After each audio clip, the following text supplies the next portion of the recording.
ensure that your mobile telephones are switched off and any other devices that may interfere with the meeting. Do all councillors have a copy of the agenda papers? Yes. Thank you. As this meeting is being held entirely virtually, I will take this opportunity to draw your attention to the good practice guidance for virtual meetings, which has been circulated at some time before and again with this agenda. I would also like to remind you of the guidance issued to you by me as Chairman of Council in respect of how this evening's meeting will be run. Please ensure that you adhere to this guidance at all times. Due to the virtual nature of the meeting, voting will take place via a roll call. I think you're all aware and practiced at that. The meeting is being live streamed to enable public access. Please ensure your microphones are muted when you are not speaking to prevent disruptions. Please use the electronic hand raising function available in Microsoft Teams to indicate a wish to speak. If this is not possible, for example, if you've joined by telephone, please speak up to indicate your wish to join the debate, and I will try and allow those people to who don't have a hand raising facility so to do. Just as a matter of suggestion, please do not use the chat facility. It won't be monitored, and it does lead to the possibility of a meeting within a meeting. So if you'd avoid using that, I'll be most grateful. Agenda item 2, apologies for absence. I have on record councillors Raper and Hope have presented their apologies. I don't think we've got any more. I think everybody else is present. Is that correct? Ellen, is that correct that we're all present? Yes, Chair, that's correct. Thank you. Moving on to item 3 on the agenda, public question time. There are no public questions. Item 4 on the agenda is minutes. Item 4A is to approve as a correct record the minutes the ordinary meeting of council held on 3rd of December 2020 and reconvened on the 10th of December, which you have all had circulated on pages 9 to 36. As Chairman of Council, I move that the meeting of the ordinary meeting of Council held on 3rd and 10th of December 2020 be approved and signed as a correct record. Is that seconded, please? Councillor Dockery, thank you. Michael. Thank you. Unless a member has an amendment to change the minutes with the words to be included or deleted, which I can put to the vote, I'll move to the vote on approving the minutes as drafted. Does anybody wish to not approve them? My reason for asking is that we can go by general affirmation if nobody wishes to go against them, and if people are happy not to go down the list voting. Does anybody want to vote other than by accept by general affirmation? I'll give you a moment just to speak. Do those who weren't there have to abstain? I think if they were there for part of it, that will suffice. Well, no, I mean for all of it. For all of it. If somebody wants to abstain, they can say so. If people are quite happy to accept the minutes of the 3rd and 10th and moving 10th by general affirmation, I will do so. It will save us having to go through the list on the vote. So we will do that. Item 4B on the agenda is to approve as a correct record of the minutes the extraordinary meeting of council held on the 27th of January 2021, which you will find on pages 37 to 42. As Chairman of Council, I move that the minutes of the extraordinary meeting of council held on the 27th of January 2021 be approved and signed as a correct record. May I have a seconder, please? Councillor Docker, thank you again. Unless a member has an amendment to change the minutes with the words to be included or deleted, which I can put to the vote, I will move to the vote on approving the minutes as drafted. Again, I would suggest that we can do this by general affirmation, unless anybody wants to particularly go against the minutes or wants especially to vote on them. If you want to do that, if you'd speak up now. Other than that, we will accept them and by general affirmation. Chairman, it's Councillor Andrews. I'd like to abstain. Thank you, Joy. That abstention is recorded. I believe we will be able to pass by the remaining members will be happy to accept the passing of the minutes by general affirmation. Yep. Good, thank you. Yep. Well, they are accepted by general affirmation. Agenda item 5, urgent business. There are no items of urgent business. Item 6, declarations of interest. Do any members have any interest to declare under the members' code of conduct? I will, as usual, take as automatic the presence of the county councillors present. Are there any other declarations of interest? Councillor Garbett-Moore. Item 13B, I am a member of the Milton Rooms Management Committee as the council's representative. Thank you. And the nature of the thank you for that, but you need to express how that will affect how you vote or speak this evening. I'm just declaring it. I believe it's on the agenda. It is, and the nature is a personal one. It's not. Yes, it's a pecuniary. Yeah. Thank you. We've got Councillor Mackenzie. Thank you, Chair.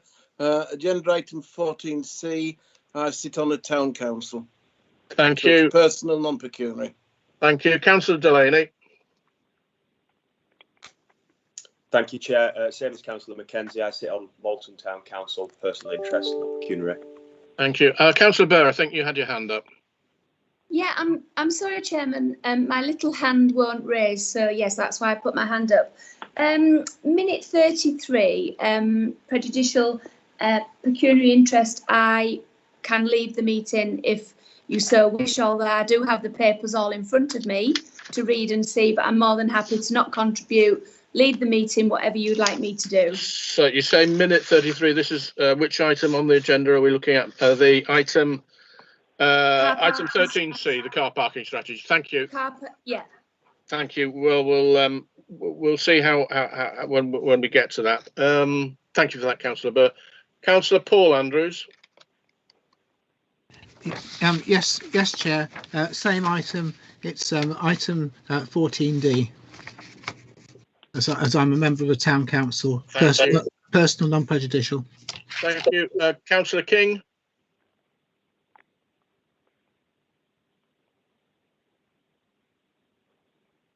Councillor King, you have your hand raised.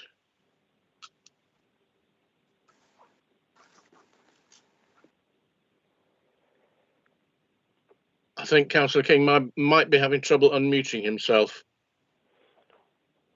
I think I'm unmuted now. You are now. I can hear you. Thank you. Can you not lip read? Sorry. I can't see you on the. I can now. Yeah. A personal interest in the Milton Rooms, and also 14D, a member of Norton Town Council. Thank you. Thank you. Councillor Keel. Yes, same item, Mr. Chairman, 14D as a member of Norton Town Council, personal interest. Thank you very much. Councillor Paul Andrews, your hand is still up. Have you anything to add? I beg your pardon, Chair. That's fine.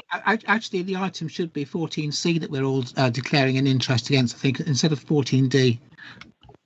Thank you. I think we've got everybody now. Oh, Councillor Burr, your hand is back up. And you're muted.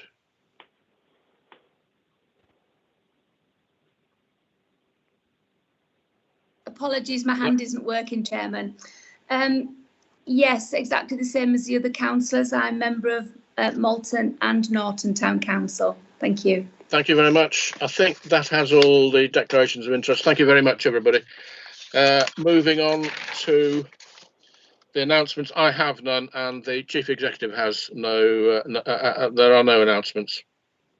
Agenda item 8 on the agenda is to receive members' questions on notice. There are 2 questions on notice this evening. Councillor Joy Andrews, please ask your question.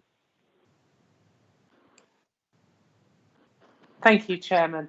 Just bear with me. gosh, I'm having enough.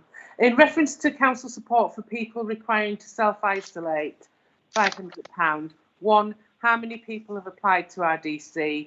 And 2, of those applications, how many have been granted? And that's to the Leader of Council, Councillor Duncan. Thank you. Councillor Duncan. Thank you, Councillor Andrews, for your question. As of today, the number of applications the council has received is 177. Of those, we've paid 85. Of the 85 that have been paid, 58 have been on the mandatory scheme and 27 have been paid on the discretionary scheme. RDC has funding available for a further 11 more discretionary scheme payments. Thank you, Councillor Duncan. So that's less than 50% that have applied, have received the £500 payment. What are the reasons for the rejection? Thank you, Councillor Andrews, for your question. That equates to 48%, so there or thereabouts. What you put forward. The reasons for that is that they do not meet the criteria that has been put forward by the council. There is a series of criteria which we've had to put into place. A capital limit of up to £6,000 and a lower threshold of £80 per week, rising to £290 per week. That's on the discretionary scheme, and the mandatory scheme relates to people in receipt of a range of benefits, including universal credit, working tax credit, income-based ESA, job seekers allowance, income support, housing benefit, and/or pension credit. So there's a range of criteria, and people apply, and their application is assessed against that criteria. Thank you very much. Thank you. The next member's question on notice, Councillor Clark, please ask your question. And we did discuss this. It is addressed to Councillor Raper, who is unfortunately unable to attend this evening. Councillor Clark, we did discuss this at the pre-meet. Are you happy to move this on, or would you like me to give you and Council the answer to your question that has been prepared? I think it would be a benefit if you gave the answer, provided I can raise the same question when Councillor Raper returns at hopefully the next full council. We'll do that, and if there is a supplementary, maybe officers can prepare an answer with Councillor Raper's assistance, so that when you raise it in the next meeting, it will be ready for you, and it will hopefully prevent delay. The answer I've been given is I attended the LEP overview and scrutiny meeting on the 3rd of December 2020, where we received a number of presentations. A discussion was held on future plans for LEP scrutiny. It was agreed that meetings would be held 3 times a year with a focus on specific issues rather than an overview of service performance. These issues would begin with carbon reduction and COVID recovery, but develop in line with local authority scrutiny work programme priorities.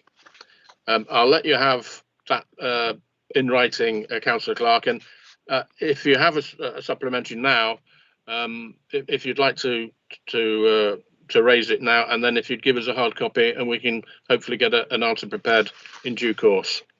I don't have a supplementary now, but I may have when Councillor Raper is present. Thank you very much. Moving on. Agenda item 9 is the leader's statement on pages 43, 44. Councillor Duncan, I call upon you to make your leader's statement. Members are then invited to put questions to Councillor Duncan. Councillor Duncan. Thank you, Mr. Chairman. My statement is as written in the agenda papers, but I would like to say 2 very quick things. The first thing is to say thank you to everyone that's been involved in the flooding response most recently, and also the ongoing COVID-19 response. Our officers go above and beyond, I believe, day in, day out, to ensure that we are responding to the needs of our residents, whatever comes our way. And it has been a very difficult period of time the past year or so, but they've rose to that challenge and deliver every single day that they come to work. I'd also like to say thank you as well to all the other organisations which you work alongside.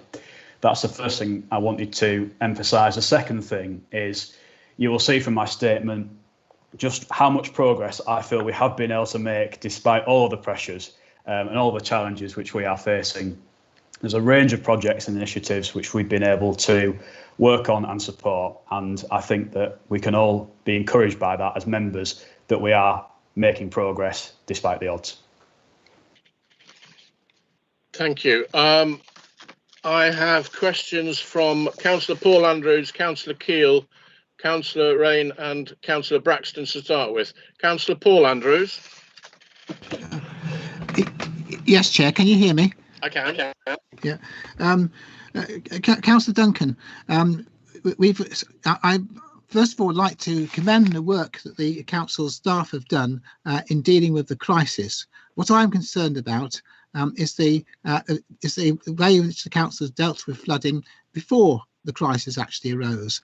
Now, there used to be a group of officers from all affected authorities and members, including members of Ryedale District Council, who used to meet on a quarterly basis in what used to be called a flood liaison group. I think it eventually had a different name. Now, that meeting, the last meeting of that took place about 2 years ago, and I can't recall a decision ever being made to wind it up.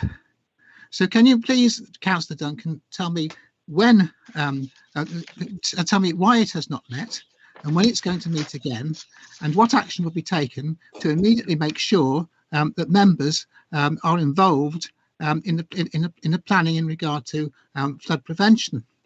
The second, I have a second question related to the same issue, and that is in regard to the ARUP plan. The ARUP plan was approved by this council, I think, about 2 years ago, and yet I haven't seen any work being carried out on the ground. Could Councillor Duncan please explain what the position is, what progress has been made, and when we may expect to find, and when we may expect to see somebody on the ground actually doing some work to implement them? Thank you, Chair. Councillor Duncan. Thank you, Mr. Chairman. On the first question that Councillor Andrews raised there about the flood liaison group, it's my understanding there are no plans for that group to meet. However, as I'm sure he is aware, there is a community client group which is meeting to oversee, engage and inform the Malton, Norton and Old Malton flood alleviation scheme. He is a member of that body and it is due to meet on the 22nd of February. In terms of the second question which he raised about the ARUP plan, I am going to take that to mean the Malton, Norton and Old Malton flood alleviation scheme, which we invested over £300,000 in alongside our partners from North Yorkshire County Council and the LEP. Significant work has taken place on the rollout and development of that scheme, and the work is due to conclude on the 31st of March. So progress has happened, it will continue to happen, and the engagement will continue to take place with local elected members and others through the community client group which has been established. I have some supplementals, Chairman, because I don't think Councillor Duncan has answered the question. I asked him why had the meeting been discontinued, the flood liaison group meeting being discontinued? Who had authorised its discontinuance?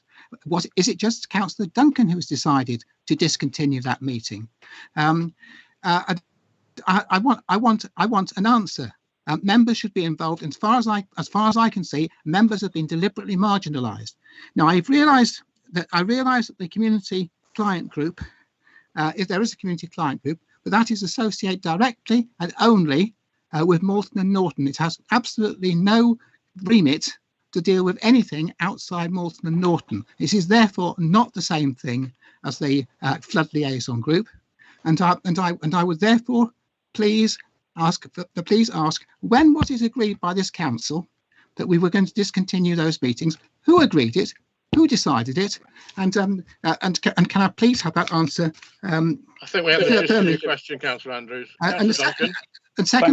Second point, Chair, on the second question, which was about the ARUP scheme. What I asked was when would we see any work being done on the ground? When is that work going to start on the ground? Not when have we got how far have we got through the planning stage? I just want to know when we can actually see somebody actually doing some work there. Thank you, Chair. Councillor Duncan. Thank you, Mr. Chairman. With regards to the Flood Liaison Group, that has no formal constitution basis within the council. I don't know when it was established and why it was established. I don't know why it hasn't met, but there is now this body which is due to meet on the 22nd of February, where a range of members from across Moulton and Norton are able to meet to discuss the rollout of the flood alleviation scheme. The second part related to that scheme, the work is already ongoing on the ground and is due to complete next month. Therefore, Chairman, the decision to wind up the Flood Liaison Group has not been made by members of this council. It has been made by Councillor Duncan, and I think that is absolutely appalling. Councillor Duncan, I don't think you said that, but would you like to come back at that? I just confirm that no decision has been taken by me with regards to the Flood Liaison Group. I don't know on what basis it was ever constituted and on what basis it ever met, but it was really an informal grouping. And as I've stated very clearly, there is going to be the community client group, which will bring together all of the relevant agencies, including local councillors, of which Councillor Andrews is one, to discuss issues related to flooding. Not just the flood alleviation scheme, but more wider issues as well in the Moulton, Norton and Old Moulton area. Councillor Keele. Thank you, Chairman. Yeah, same subject from the leader's statement, please. So with reference to your comments, Councillor Duncan, on flooding, I'd like to add my thanks to the efforts made by the council, especially by the depot staff for their prompt response to the crisis. And I have to say that everything did not run as smoothly as I think you would probably like us to believe, but that's something that needs to be picked up outside this meeting. But there are some comments in your statement which really worry me. And I'd like to ask for clarification and commitment from you as leader, namely for the sentence that is in the motion that Councillor Mason and myself are putting later on in the meeting, but is likely to stand straight deferred to P&R. So the comments that I'd like some clarification on are: we further call on the council to request that officers enter into immediate talks with Yorkshire Water, the Environment Agency and Yorkshire County Council to seek funding contributions towards the scheme that will be required to build a permanent pumping solution. And the following sentence: following recent events in Norton, when floodwaters were only kept out of people's homes and businesses by 24/7 pumping, and property was once again surrounded by raw sewage, that this matter be considered urgent and requiring immediate action. So my question is, Councillor Duncan, as a fellow Norton councillor, do you as leader agree that the type and the levels of flooding in Norton, along with the ongoing repercussions, is totally unacceptable, both to the residents affected, the community as a whole of Moulton and Norton, and to this council? And will you commit to treating this matter with the urgency it deserves and ensuring that a report on this motion is brought before the next meeting of P&R on March the 4th, and the motion returns to the very next full council, because I think this matter is incredibly urgent, and I would like you to commit to that process. So that would bring a report back to the April meeting of full council. Thank you. Councillor Duncan. Thank you, Councillor Keele, for your question. Just picking out some of the parts there, the preamble. You mentioned that some of the response may not quite have gone as smoothly as we could have hoped. Clearly, if there are any lessons which we need to learn, they will be taken forward by the multi-agency meeting that is due to take place. We will learn from anything which we can, which will help inform the response to future flood events if and when they happen. Clearly, the response is never going to be perfect. As you know, and as we all know, the river level this time was the highest that it has ever been, the highest recorded level, flood levels above the 2000 record. We had at the height of the event 29 pumps on the ground, keeping water away from properties. We had a number of our officers out. We deployed 1,700 sandbags. We had a number of officers on the ground, providing reassurance, knocking on doors. So I do think that we have done a really good job as a council, and I appreciate your comments with that regard. In terms of where we go from here and what we do next, clearly Ryedale District Council has always gone, I think, above and beyond, not just in terms of response, but in terms of pushing for action. I know, Councillor Keele, that you've been on with this for a very long period of time, as have other members of the council. That is something which we need to continue to do, to use our influence and our role to ensure that partners that we work very closely with fulfil their responsibilities, and that we can take the action which we need to ensure that we get the very best levels of resilience, very best levels of prevention in place. It's not going to be easy, as I was trying to get across in my statement. It's going to take a lot of hard work and effort, but I think that as a council, we are in a perfect place to bring people together. In terms of the urgency element of this, I believe that you are right. We do need to ensure that we take urgent action on this item, but we also need to ensure that any money which we spend on flood measures are the right ones, and that we are ensuring that partners are also contributing. So we will be able to consider your motion. I would like to believe at the next meeting of Policy and Resources there will be a report. I would like to believe that we could bring something back to the next meeting of full council. However, the request that is in your motion is for £2.5 million. I'm not 100% clear on the costings for that and how we may be able to ensure delivery of it as a district council with no legal power to do so, given that other bodies have those legal powers, duties and responsibilities. So it's going to be a difficult one, but it needs full and thorough consideration, which I am pledging will take place from this council to see what is the best thing we can possibly do to help move these issues forward. We don't want to have roads closed. We don't want to have sewage in people's gardens. We don't want to have properties flooded. We all want to help address those issues and do what we possibly can. But we need to ensure that every penny and every pound that we spend is spent in the wisest way possible for the maximum benefit of the residents of the district. Councillor Keele, have you a supplementary? Yes, just very briefly, Mr. Chairman. Yes, I just want to make members aware that, as I believe that the motion won't be discussed this evening, is that my motion actually said up to 2.5 million. So wasn't saying that Ryedale would commit to that, but what I am asking is for that urgency. So I think you've committed so far, Councillor Duncan, to getting something to the next P&R meeting. I would like you to go slightly further than that and say that you would like to return this to the next full council meeting in April. Thank you, Councillor Keele. What I would say is, with regards to the costing of the £2.5 million, I do recognise that as an up to cost, but clearly we need to ensure that whatever we are committing to fits in with what partners are doing in terms of their work programmes and the measures which can be put into place. What I would say as well is that I believe we should make an in principle decision to contribute to the works, the measures which you are talking about, perhaps other measures and other works as well.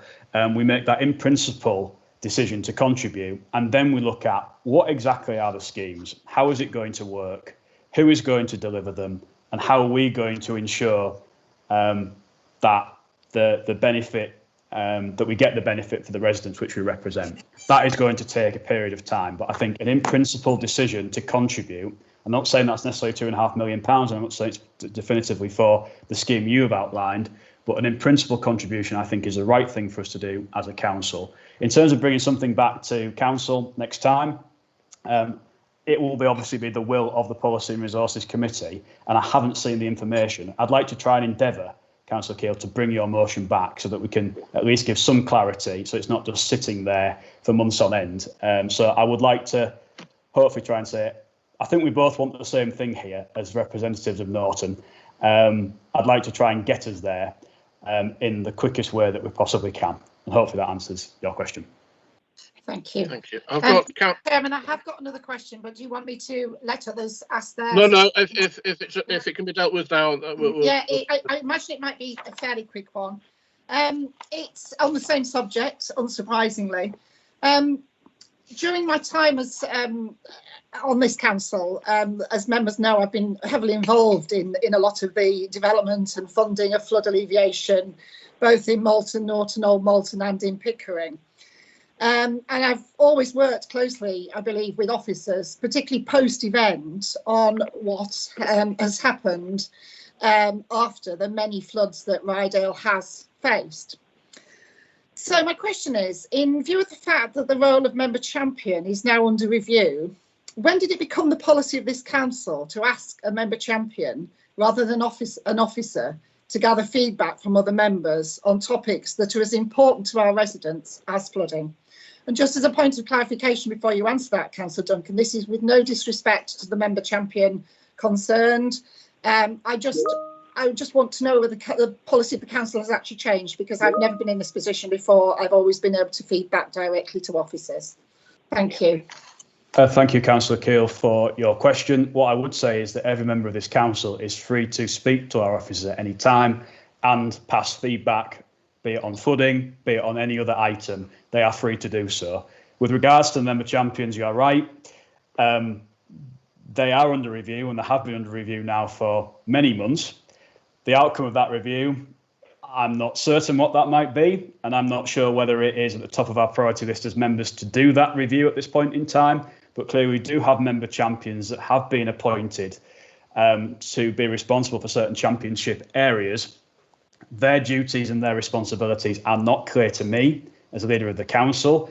And what I would say is that I have had no engagement directly with the member champion for climate change, which appears to take in flooding as well. So I can't comment on his actions, and I can't comment on the process leading to that. All I will say is that any member, yourself included, is free to engage with our officers and provide feedback at any time. Thank you. Before going to Councillor Ryan, I've had a request to remind you not to use the chat bar. If you could avoid using the chat bar, it avoids making a meeting within a meeting. Councillor Ryan. Thank you, Chair. I would just like to ask Councillor Duncan where he's got up to now with negotiations with the Hungate Centre. As you say, at the time of writing, I'm due to meet with the RVS management directly. So I just wondered if it's possible to have an update. Yeah, thank you, Councillor Rain, for your question. I have now met with RVS management. The meeting, I think, was a positive one, and they were able to present their point of view on clearly an issue which many people care about and feel passionately about. They had promised to share with us some financial information relating to the funding which they are seeking to reap from the sale. And they have now done that, but that information has only come through to me today, Councillor, and I think you've seen it as well, and other councillors may also have seen it, but it was only sent to me today. So I haven't been able to digest all of that information at this point in time. The meeting on the whole was a positive one, but what I would say is they have still not had any formal bid put to them by any community group to acquire the building, to purchase the building from them. And clearly they were keen for that to happen, but that has not been possible at this point in time.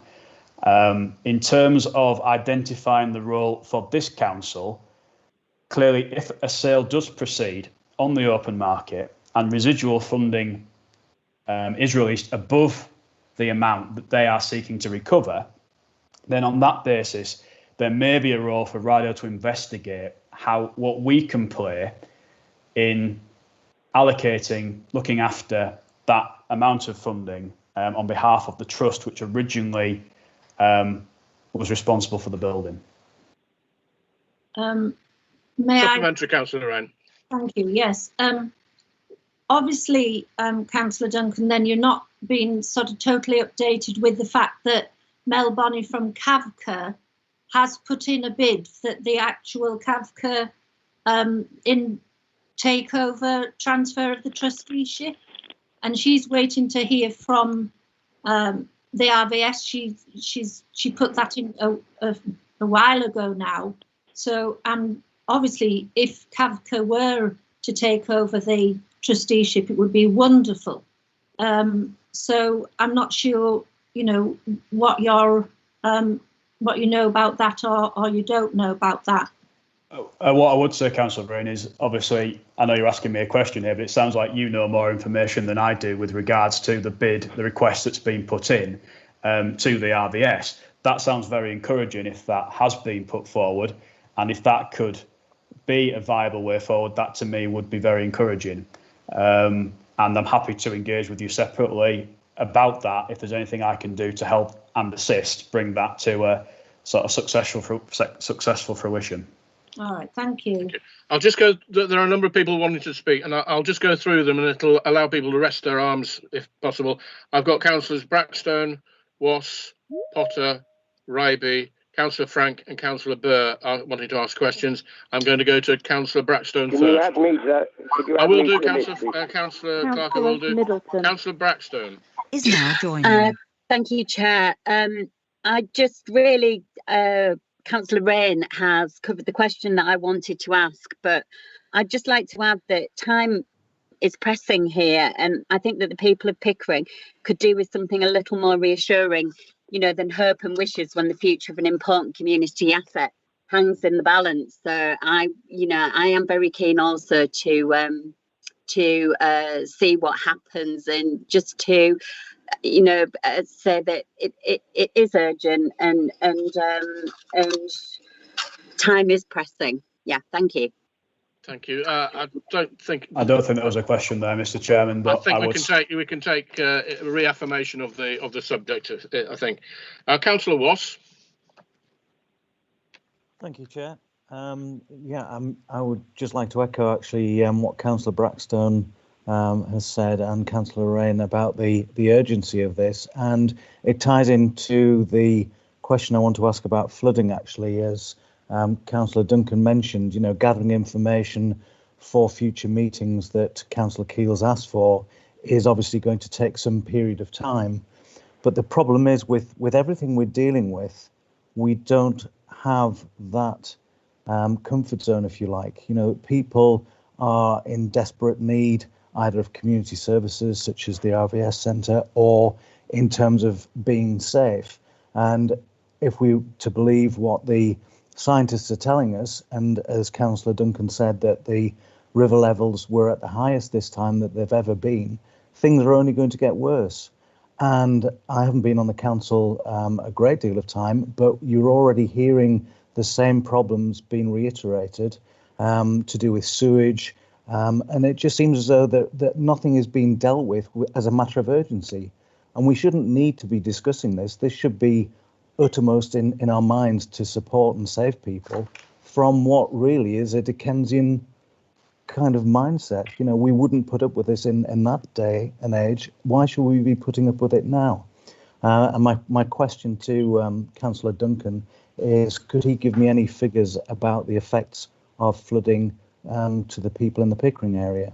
Thank you. Thank you. Thank you, Councillor. Just addressing some of the issues which you raised in the preamble to your question. When you say we, I think we need to be very clear about who the we is here. Ryedale District Council has no powers or responsibility to do many of the things which need to happen to alleviate some of the problems which we are facing. What I would say is that Ryedale District Council has an important role to play in terms of bringing partners together, and we are already doing that. So officers have started conversations with NYCC, who are the lead flood authority, with Yorkshire Water and with the Environment Agency. That will continue.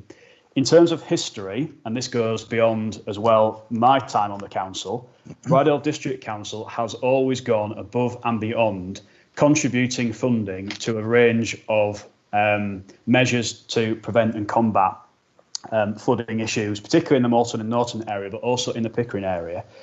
Going back to 2003, following the 1999 and 2000 floods, the council invested in the flood defences, which now keep the town safe. In 2013, the council invested £950,000 in the Slow the Flow scheme, which obviously benefits your constituents in Pickering. In 2016, we funded £12,000 project manager to deliver schemes in the Moulton and Norton area, £2,500 towards a CCTV survey, and we also established a £50,000 flood grant scheme. In 2019, we allocated that £320,000 towards the Old Malton Flood Alleviation Scheme. So in total, since 2013, we have contributed as a council £1.3 million of our resources into a range of measures to help with flooding issues. In terms of Pickering, obviously I've mentioned the Slow the Flow scheme.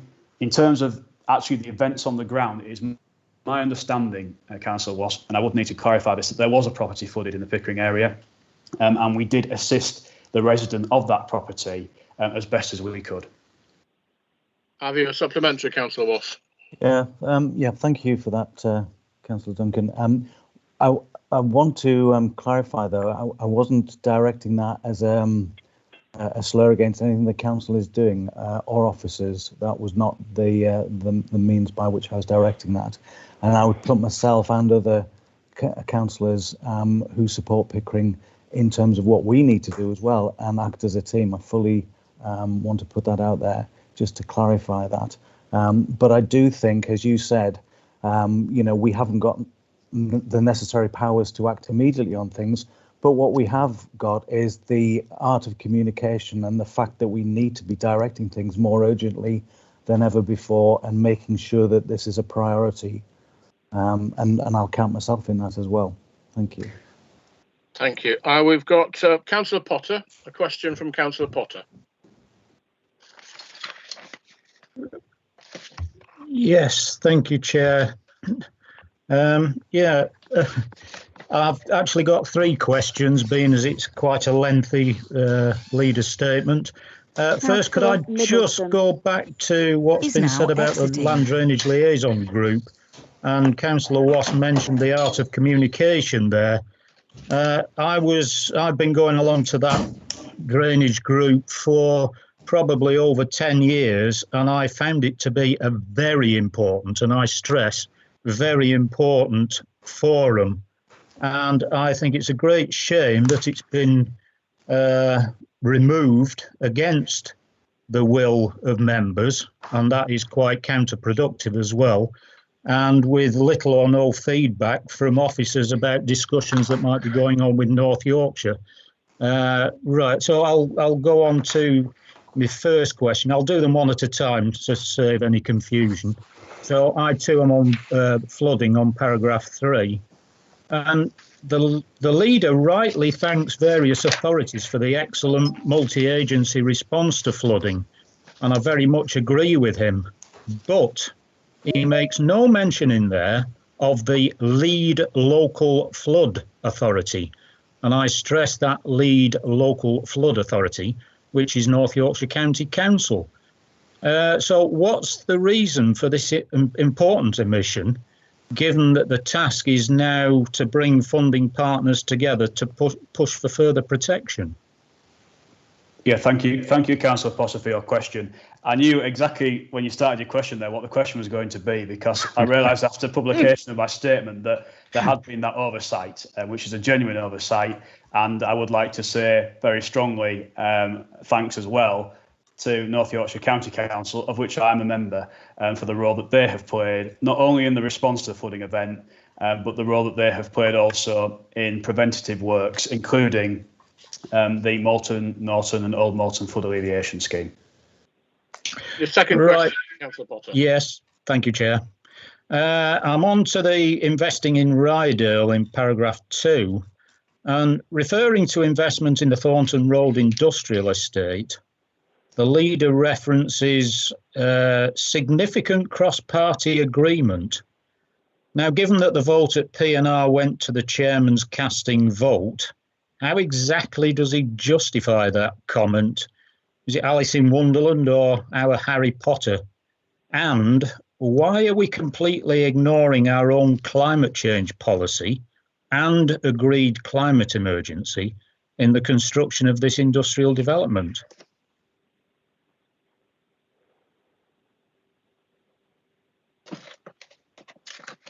Thank you, Councillor Potter, for your question. I'm just checking the minutes of the Policy and Resources meeting, where the support was actually the only group not to support that was the Liberal group. So there is significant cross-party support, and I stand by that statement. Although I do recognise that the Liberal group did not support, but on the whole, the other groups who were present were in support of that development. In terms of this is obviously a decision this evening which we will or will not take. Obviously, we need to discuss that, and it is an exempt item, so I don't want to delve too much into the detail of the report. But what I would say is that this development is really vital, I believe, to the fortunes of Ryedale's economy, particularly Northern Ryedale, particularly the area which you represent, Councillor Potter. It is significant and important, and it is vital, I believe, that we agree to make that investment this evening. What I would also say, in terms of the sustainable build standards, there is information within the report relating to those standards and being BREEAM very good, which is in the top 25% of performance. It's deemed to be advanced good practice. I believe that we are setting a good example to others who may be constructing in the Ryedale district, and I believe that we are complying with our policies, and the LEP is complying with its policy and its aspiration towards not only carbon neutrality but carbon negativity. Councillor Potter, a third question. Well, I've got a supplementary to that one, please, Chair. So as climate change champion, I'm rather acutely aware that climate change in the short to medium term is going to impact far, far more greatly than short-term economic development. And I was, of course, referring to P&R's refusal to implement our own climate change policy, which did go to a casting vote. So does the leader believe that no firm steer from elected members regarding climate change impacts represents strong leadership, or is that just absolving our responsibility onto officers? Thank you, Councillor Potter. I believe we are providing very strong leadership in this area, not only in relation to this development, but also in relation to all of the other activity which is taking place and which has been detailed in my leader's statement. I don't want to touch necessarily on all of those items, but you will see that there has been really very significant progress with regards to the implementation of our climate change action plan. And the third question, Councillor Potter. Yes, thank you very much, Chair. That moves us neatly on to the climate change section. We'll just find the page. Yes, and in that climate change section, the leader usefully lists where we are largely facilitating others to take action on climate change, largely at other people's cost and effort. However, as the body responsible for strategy at this council, in what way are we influencing all economic development to be carbon neutral in line with our own existing climate change policy? Thank you, Councillor Potter. I would just have to take issue, I think, with what you said there is largely things which we are facilitating. There is a whole host of activity listed in that section of my statement, which are really very good and welcome achievements that this council has done at its own cost, at its own initiative, with its own officers. Some of them are listed in the statement regarding the low carbon staff travel plan, regarding the 10 additional electronic vehicle charging points across the car parks, and of course the streetlight replacement scheme, which is now almost complete. There are a whole host of things which we are doing as a council. They should not be underestimated and they should not be diminished because they are significant and I believe very welcome. Yeah, supplementary, please, Chair. Yeah, there are indeed some very good initiatives there, but there's an admirable amount of fluff and green flag waving there as well. So are we only encouraging carbon neutrality if it's somebody else's responsibility and somebody else's money, or will the leader commit to implementing our own climate change policy? Thank you, Councillor Potter. I'm failing really to understand your question because on the one hand, you've diminished what's in my statement. On the other hand, you're saying that actually has been some very good work. I'm really struggling to understand that from that perspective. In terms of encouraging other people to play their role, I believe that we are doing that, and it's starting with us as a council. We are setting the example, and I'm hoping that others will follow. Thank you very much, Chair. That seems to confirm that we're facilitating others. Councillor Ryby.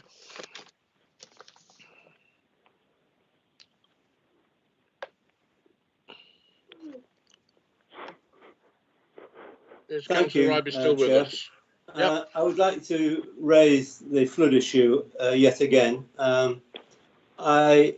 Would the leader agree with me that, yeah, I agree with him about the agency doing a good job. However, would he agree with me that following the line of the environmental agency is just a very silly thing to do, because they have got ideologies that don't work in some situations they don't.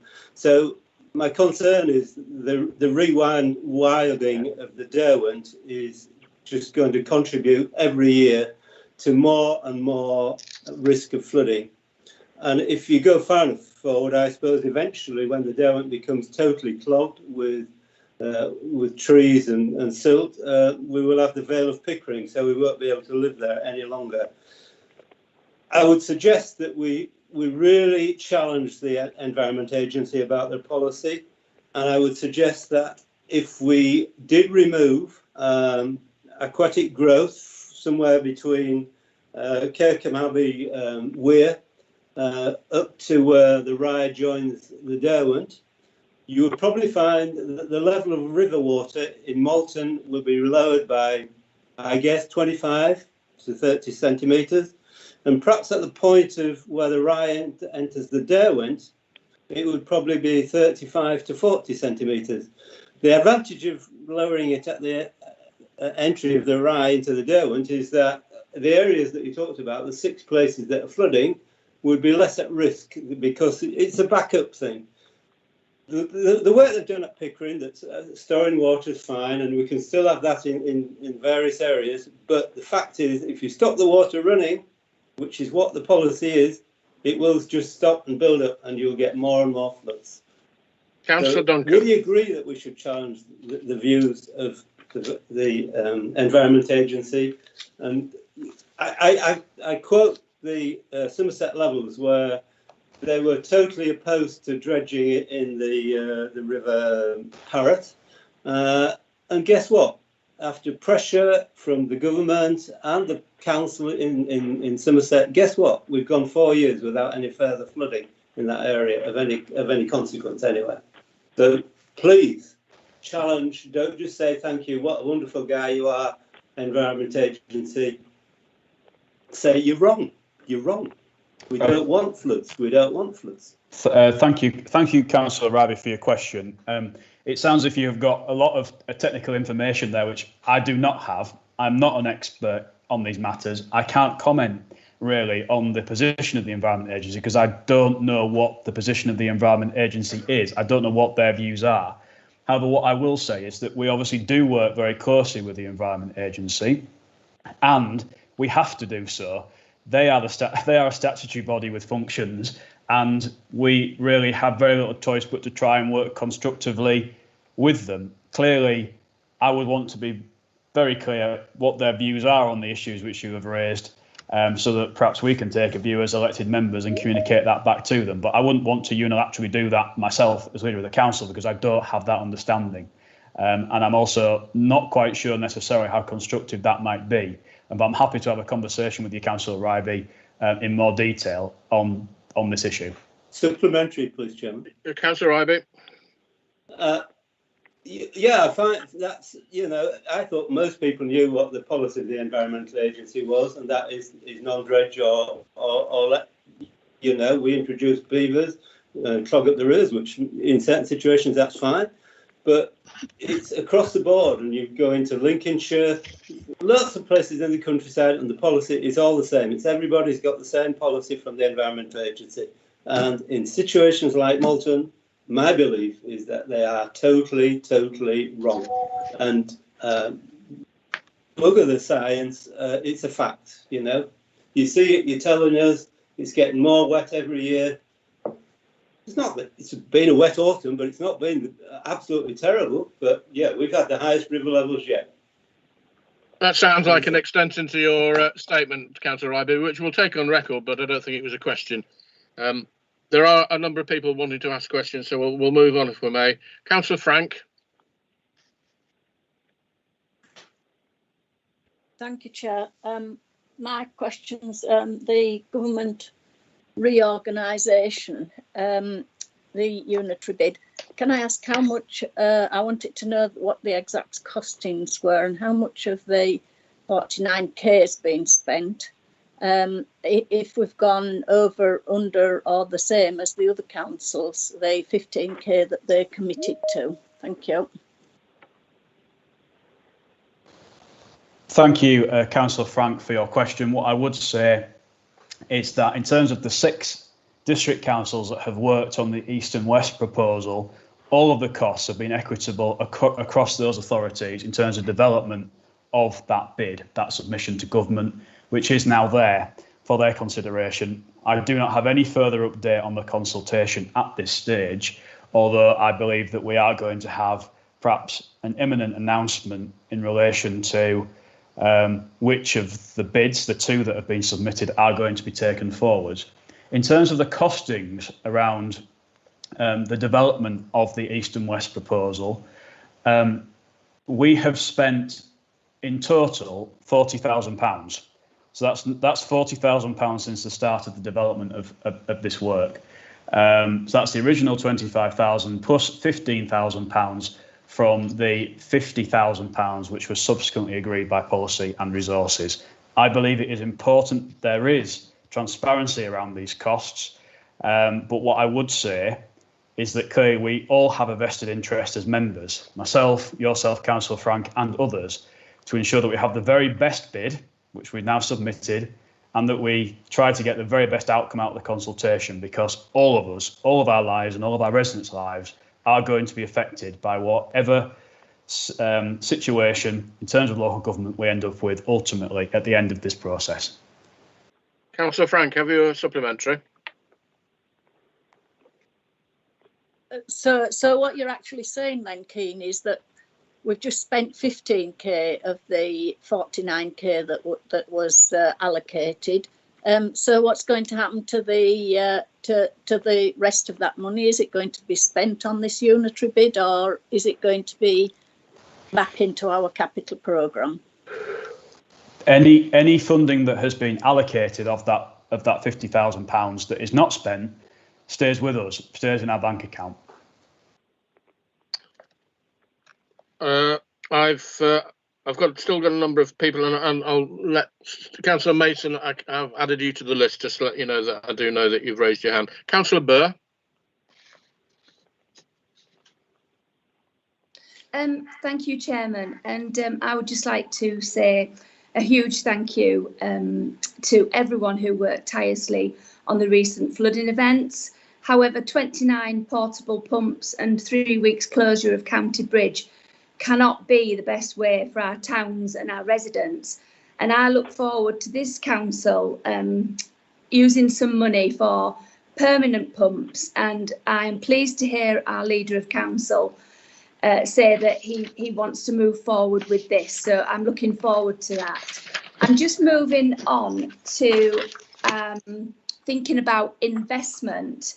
In Ryedale, we have a growing elderly population who are our concern and do need investing in. Now, Councillor Duncan and I, we voted for an increase in council tax at North York County Council yesterday, and it's all about adult social care. And I'm just wanting, my question is, would you agree with me, Councillor Duncan, that it really now is time that we worked cross-party to establish a long funding solution to actually look after our residents regarding adult social care? Thank you, Councillor Burr, for your question. I believe that is a question which would have been better asked at the county council level, given that they have responsibility for adult social care, not the district council. So I wouldn't wish to comment in this forum in terms of the leader's statement as a leader of the Ryedale District Council at this point in time. Supplementary, Councillor Burr. Just a supplementary. Well, whether we ask questions at county or at Ryedale, these are our residents, and I'm sure the leader has a personal view on what he feels about adult social care, because it is actually in crisis at the moment. So I'm sure he's got a view that maybe he could share with us. As I've stated, Councillor Burr, I am here as leader of Ryedale District Council. Ryedale District Council does not have responsibility for adult social care, and therefore what I'm saying to you is that your question would have been more appropriately put forward to the leader of the county council, who will have a whole host of information, much better understanding than I can, because it is his authority that has responsibility for adult social care in Ryedale and in North Yorkshire. Thank you. Thank you. Councillor Clark. A question from Councillor Clark. Thank you, Chair. I wonder if the leader could inform me why he opposed the backstop if the negotiations didn't work over the Hungate Centre. Why did he oppose the backstop of Ryedale Council buying it if necessary? Thank you, Councillor Clark, for your question.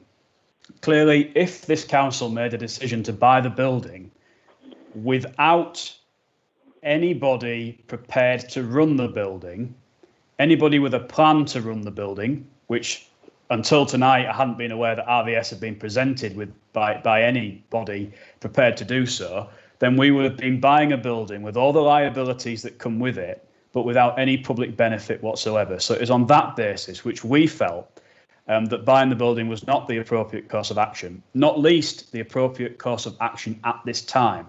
Because clearly, if you remember, the decision of the council was that we were calling on the RVS to try and work with community groups to find a solution. That is the best way, that would have been the best outcome to deal with this issue. And clearly, it seems to me that if we now have that potential interest there from Kavka, that would be a really ideal solution, which means that Ryedale District Council has not used its limited resources to purchase the building. That would have meant that potentially the Kavka interest would not have come forward as it has done so. Councillor Clark, a supplementary. Yes, Chair. So if that works, you're then in a position of not having a building or people to run it. That doesn't strike me as the best outcome for Pickering. Do you agree?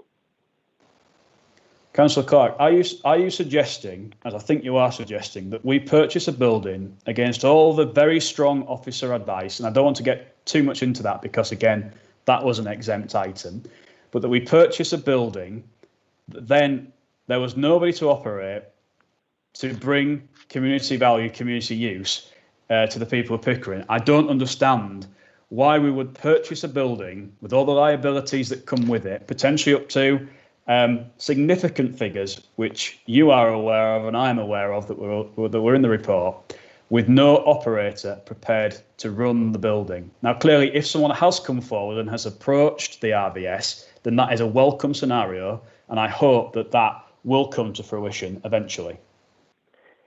Chair, I don't know quite where we go here, because I've just been asked a question. And I think that's possibly the wrong way round. It's a rhetorical question, Councillor I'll give the leader one sentence answer to that. That if that works and it's good, that's fine. But not having confidence in the community of Pickering to run a building doesn't bode well for Pickering from his standpoint.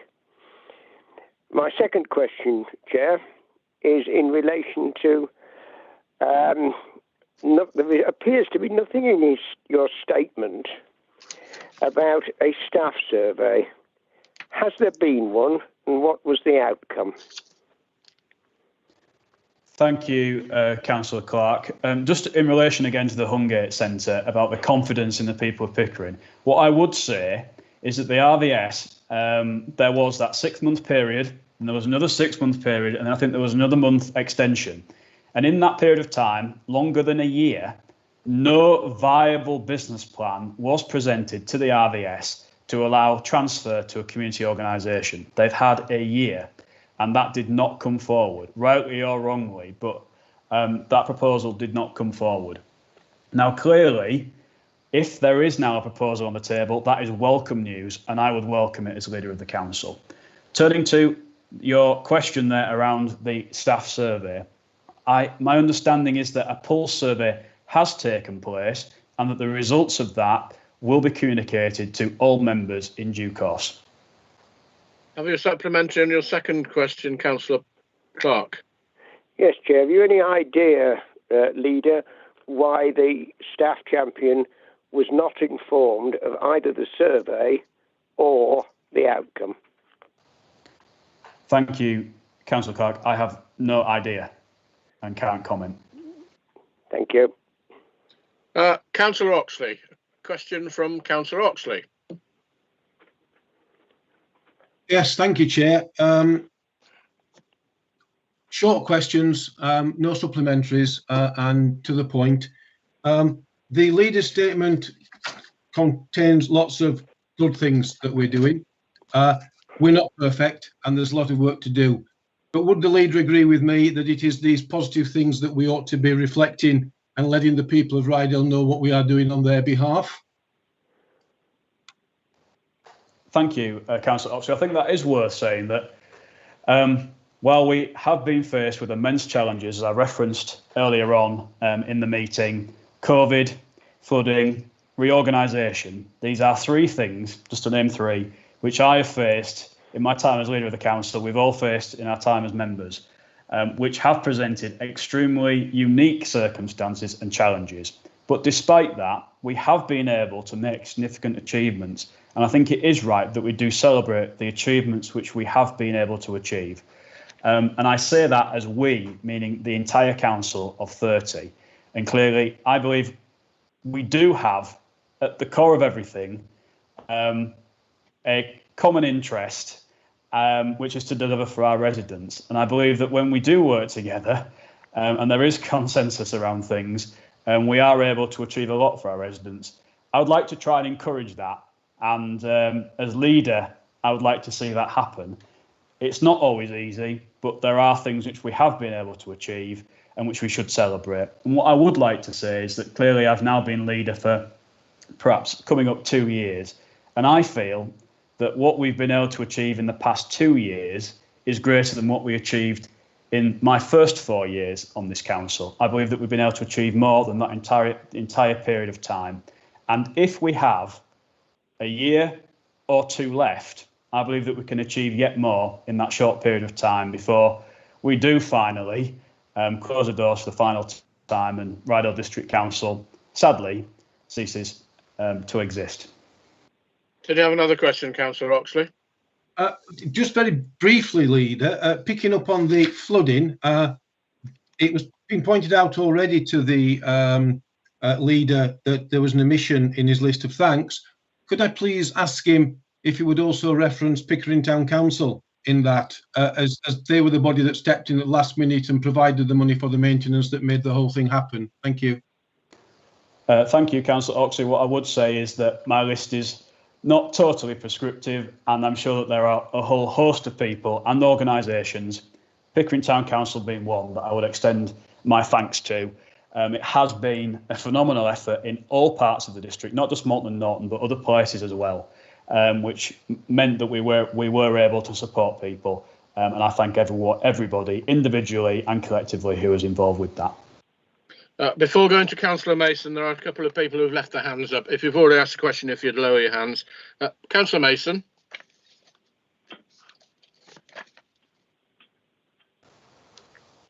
I think you're on mute, Councillor Mason. Strange. Thank you, Keith. I'll be brief. 2 brief questions, really. So I put them in one go? Do. Okay. First one is I just want to know whether Keane, as leader and chair of PNR, regret the decision of the recommendation not to install the electric permanent pumps back in November 2019. Policy and resources, and maybe in hindsight, that could have been a better decision. And the second one really is looking at the climate change bit in your statement. We work to deliver climate action, as Gabriel mentioned. We have supported applications for geothermal with Third Energy, supporting Circular Molten and Norton team. Just exactly what support are we giving them? I'd just like to know, because I know I'm giving them support, and I know other people may be giving support, but I'd like to know personally what maybe, Keane, you're doing to support. Thank you, Councillor Mason, for your question. With regards to the electric permanent pumps, I think it's important to clarify what was meant by that term, what you understand that term to mean, and what, in general understanding, people who are involved with flooding issues understand that term to mean. What I would say is that in terms of a permanent pumping solution, what has never been put forward and what this council has never declined to be involved with is a permanent pumping solution, which is what I believe yourself and Councillor Keel are calling for the council to fund. That has never come before us and has never been approved or rejected because it's never actually come before members for a decision. If you are talking about electric pumps that are permanently installed in a location, then I think that is perhaps a better way of describing what I think we discussed at Policy and Resources. And it is going back a while and a period in time, but that is a very important distinction. A permanently installed portable pump in the Castlegate area is not a £2.5 million plus permanent pumping fitted underneath a road, for example. So that is a very important distinction to make. And in terms of public comments that are made, it is important that all councillors do have an understanding of that, because people could get a wrong impression about what this council has and has not decided to do in the past. And as I have already stated, this council has invested in recent years more than £1 million of its resources in schemes which can provide tangible benefits to residents. In terms of climate change and the questions which you asked, I believe that we are doing a lot as a council, and I believe that as leader of the council, I am ensuring that our officers are delivering our climate change action plan, which is an example. I think it was before you joined the council, Councillor Mason, where the council came together to support that action plan on a cross-party basis. And I do have to say, we wouldn't have got that far without the involvement of Councillor Clark and the Scrutiny Committee, who put an immense amount of work into devising that action plan. So I welcome their work on this, and I welcome the work of all members across the council in supporting its delivery going forward. Supplementary, please, Chair. With due respect, Keane, I do know what the difference between a permanent and a portable pump is. I think most councillors would assume common sense is that portable does not mean permanent. Let's have plain English here, Keane. Not trying to go around the circle with this one. I asked the question about Councillor Mason. Can I just say it very clearly? Keane, I haven't finished yet. Okay, carry on, Councillor Mason. I'll address your point shortly. What I actually asked was, what support are we doing for particularly the stuff that I had when I have been a councillor, which is the geothermal project with Third Energy, and also supporting the Circular Molten and Norton project. I welcome, and I think the work that the Liberals did before I was elected on the climate change plan, brilliant. That's not what I asked. I want to know what we are doing to support the feasibility work that's happening now, not what happened 2 years ago. And also, to be honest, following on from Councillor Potter, actually agreeing with him, actually doesn't seem to be that much action happening from us to get going quickly. Councillor Duncan. Thank you, Councillor Mason. Again, just going back to the issue of pumps, I believe there has been a misrepresentation, hopefully inadvertent and unintentional, that this council rejected permanent pumping, and this council has not done so, and that needs to be stated very, very clearly. Hence why it was important to make that differentiation so that everybody is clear that that has never been the case. Secondly, what I would like to say with regards to the delivery of the Climate Change Action Plan, and I'll underline this again, we set a series of objectives, many of them extremely ambitious. We have managed to achieve against those objectives. There is more work to do. We know that. And clearly, Councillor Mason, you're heavily involved in those issues. Other councillors are heavily involved as well. But we have done nothing other than support delivery of that plan by ourselves, by our partners, and by the wider community, and that will continue. I've got Councillor Thackeray's just put his hand up. Councillor Thackeray. Thank you, Chairman. This isn't a question, actually, it's a clarification. This council did reject permanently installed electric pumps. Thank you. I was one of the key protagonists, key promoters of this scheme, and I know exactly what I'm talking about. Thank you. Item 78, Policy and Resources, November. One at a time, please, Councillor Mason. I think we'll get some more clarity in it. It might be appropriate, I think, speaking aloud here, to circulate members more information on what has already been done or not done. And in terms of what we will look forward to receiving information on what is proposed in the future. Councillor Ryby, your hand is still up. Did you want another question?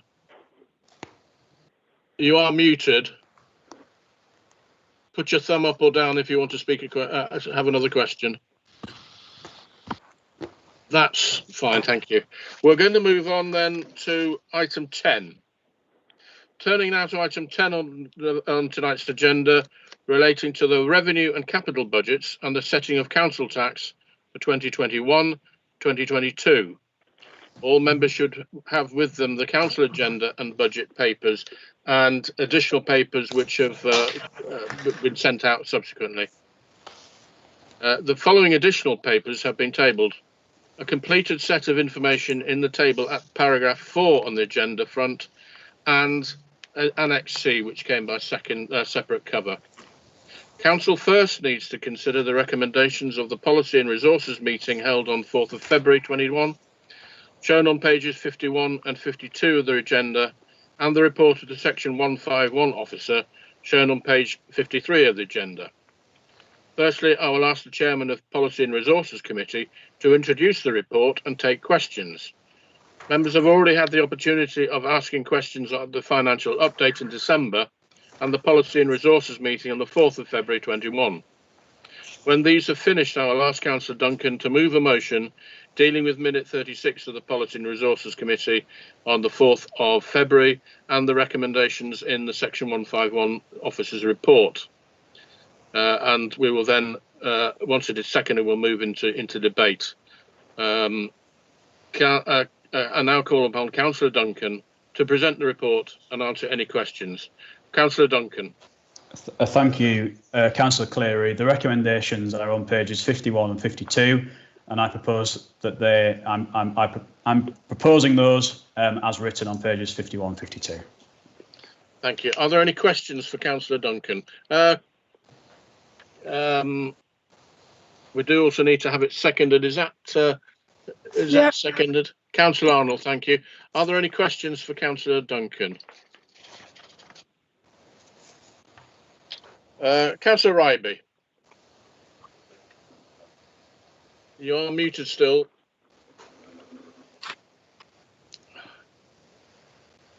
Councillor Ryby, you're muted. If you could unmute yourself. Thank you, Chair. Thank you. At the P&R committee meeting, Councillor Duncan gave me an assurance that I could raise a car park matter under the car park policy when I knew what I was talking about. I'm not sure I still do. However, it is a positive question and statement. The Town Council of Kevley Moorside, who had their meeting on Monday night, expressed a desire that the free parking after the COVID restrictions come to an end could... Councillor Ryby, I'm sorry to interrupt you. Are you referring to the item on car parking, which will be debated later in the meeting? This is item 10. I apologise. I will come in later then. Yeah, no, this is the agenda item 10, the revenue and capital budgets. Are there any questions on that subject? I withdraw what I said. Thank you. Councillor Andrews. Councillor Paul Andrews. Yes, Chair. There are on page 79. There is a list of additions for capital projects. Could Councillor Duncan please confirm that this list is not exclusive, and that it will be possible to add further items onto this list. Thank you, Chair. I'm happy to confirm that, Mr. Chairman. Thank you. If you would, unless you've got a supplementary, Councillor Andrews, if you could lower your hand and we'll move on. Apologies. Thank you. Right. I would remind members to supply me with any amendments if they come up. There are no further questions. I'll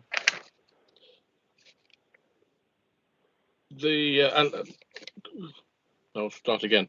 Remind members to supply me with amendments carefully and clearly to assist members to Section 151 officer and the clerk. Where possible, amendments should be emailed to the monitoring officer, the Section 151 officer, or Democratic Services. Motions must be seconded and should indicate which words are to be added or deleted. Can I also remind members that if you want to propose an increase or decrease in any expenditure, you'll need to identify the implications of the change on the remainder of the budget.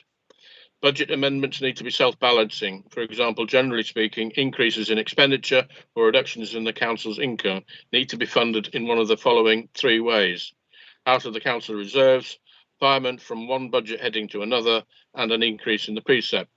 Furthermore, where any savings in expenditure have been identified, the member will need to state what those savings will be spent on or reducing council tax. Only one amendment can be dealt with at any time, with a vote being taken on each amendment before debate can begin. So the motion has been forwarded and it has been seconded. Councillor Duncan, do you wish to speak to your motion, or can we go into debate? Thank you, Mr. Chairman. I'd just like to say very briefly a few comments, which is clearly this has been a challenging year, a challenging time for preparation of the budget, but I do believe that the budget before us is a sensible and sound one. It achieves many things for our residents. Clearly there are growth pressures, significant growth pressures related to COVID, which are one-off costs. There are also, however, additional costs of just short of £1 million of additional expenditure, investment in a range of areas for the benefit of our residents. Not least investment in the transformation of street scene, investment in planning, investment in car parking, and investment in enforcement. While doing so, we are also able to freeze the green waste charge and also freeze council tax. I believe that these two things will be very welcome for our residents. That despite the challenges which we face, we are still able to pass on to them a cut in real terms. And the freezing council tax is a cut in real terms to all households in the district. I believe that is the right thing to do at this point in time. It shows that we are on their side at a difficult point, a difficult period of time. And on the whole, I believe that this budget is sensible and sound, and allows us to invest in the areas which we believe are priorities. So I commend this budget to the council. Thank you. Councillor Arnold, as seconder, do you wish to speak at this moment? No, thank you, Chair. It's all been said. Thank you. Thank you. Does anybody wish to speak in favour or against the motion or propose an amendment? I'd like to propose an amendment, Chair. Thank you, Councillor Clark. Have you already sent the wording of your amendment to? No, I haven't. But it's a one line one. I'm sure one of my colleagues would send it if you need it. But it is to add 1.5 million to the capital budget for the cattle market. Thank you. And I don't think you need that in an email, Chair. No, and that's fine. You do need to think to say where this is coming from and how it affects the budget. Well, it comes from reserves, and we've just been told you can add to the list of capital items. Has Ellen, have you got the amendment written down? Are you happy with the amendment? I have, Chair, yes. Thank you. And I'll just wait for a little bit of clarification from our monitoring officer that it's a legitimate amendment.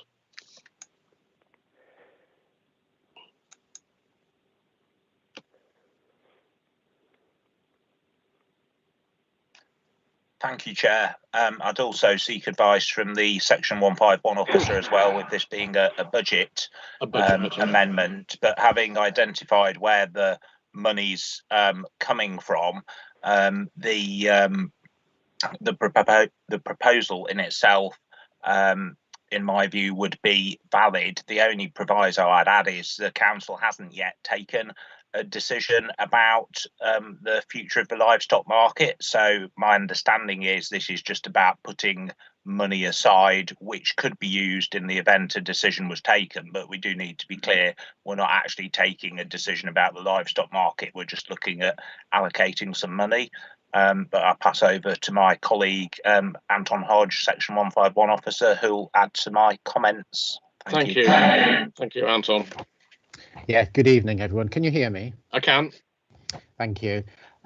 Yes, it is possible to earmark this from reserves. The only caveat I would add is that if all of the current budget is approved and noting the potential budget gap over the next few years, if we did nothing to close that gap, then some of the projects that we intend to fund from reserves, we may need to borrow to fund those, and that will have an additional cost as well. Thank you. So we will go on. Councillor Clark, who is seconding this amendment? I'd like to second that, Chairman. Is that Councillor Burr? It is. I'm sorry, my Thank you. Thank you very much. Councillor Clark.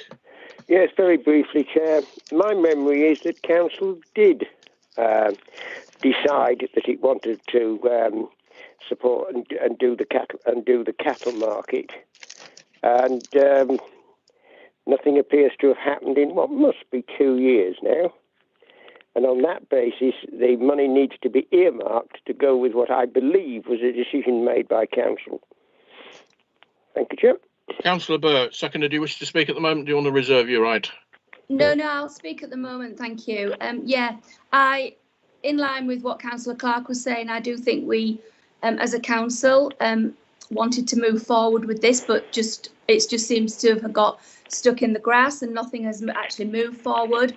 We do seem to have some unfinished business there, and the history of this does go back a lot of years, and planning permission was given on the back of a lot of houses, and the livestock market was part of that.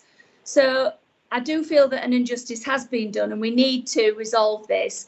What we're saying is that we just need to earmark this money so that when we do come forward with the project, that we have actually got some earmarked. And I do remember, and I don't know if you remember, Councillor Arnold, but you were very keen supporter of this, and you wanted to get the project off the ground, but unfortunately nothing has happened. So yes, I do feel that we need to ring fence money to move forward with projects that I do believe this council wants to go forward with. Thank you. Thank you. I've got Councillor Duncan. If you wish to speak for or against the amendment, if you let me know when you can. Councillor Duncan. Thank you, Councillor Kerr. I just want to pick up on this, which is that what Councillor Clark is proposing is that we allocate in the budget £1.5 million towards the cattle market. He's mentioned that the will of council, the decision of council, is that we would do this. That is not the case. What the council decided is that we would look further at the issue of the cattle market to see how it could be delivered and how it could be taken forward. You, Councillor Clark, were provided with information, as was Councillor Arnold, and he did support that call. It is my understanding that no further direction was given by you towards the officers of how to take that project forward. And this, in my view, is, I think, a classic example where no background work has taken place. There is no understanding, no evidence supporting the £1.5 million that you have put forward. It is simply budgeting for this, allocating funding for it in the budget. We're free to do that at any time.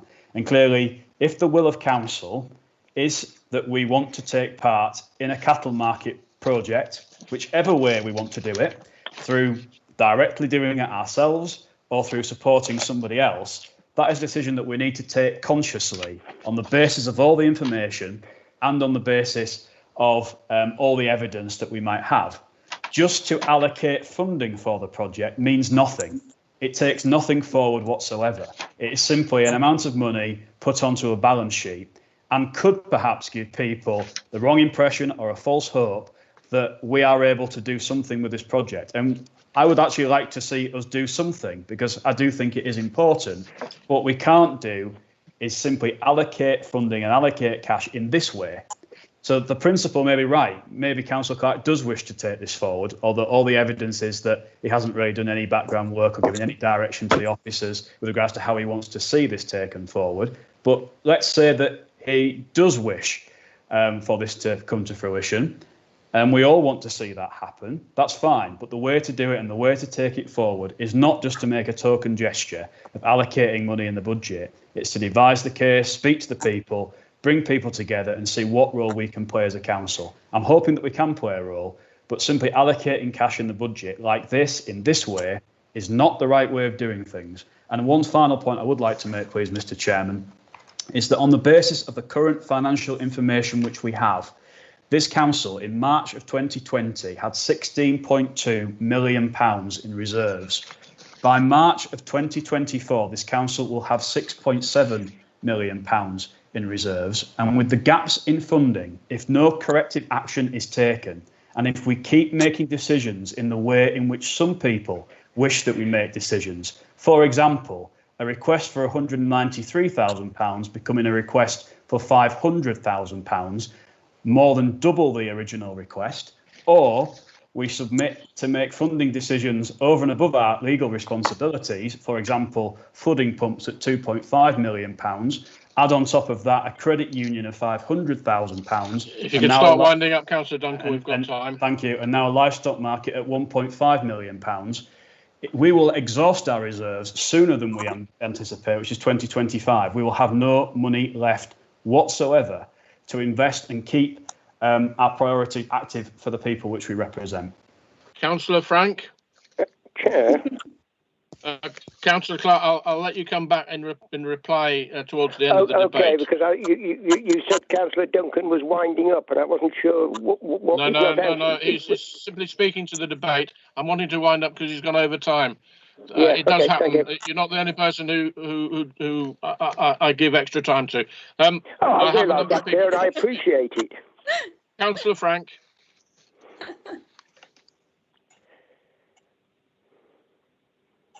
Yeah, I can support this this amendment to this, and I do think that our council ought to be supporting it. It's rumbled on this for the last 15 years.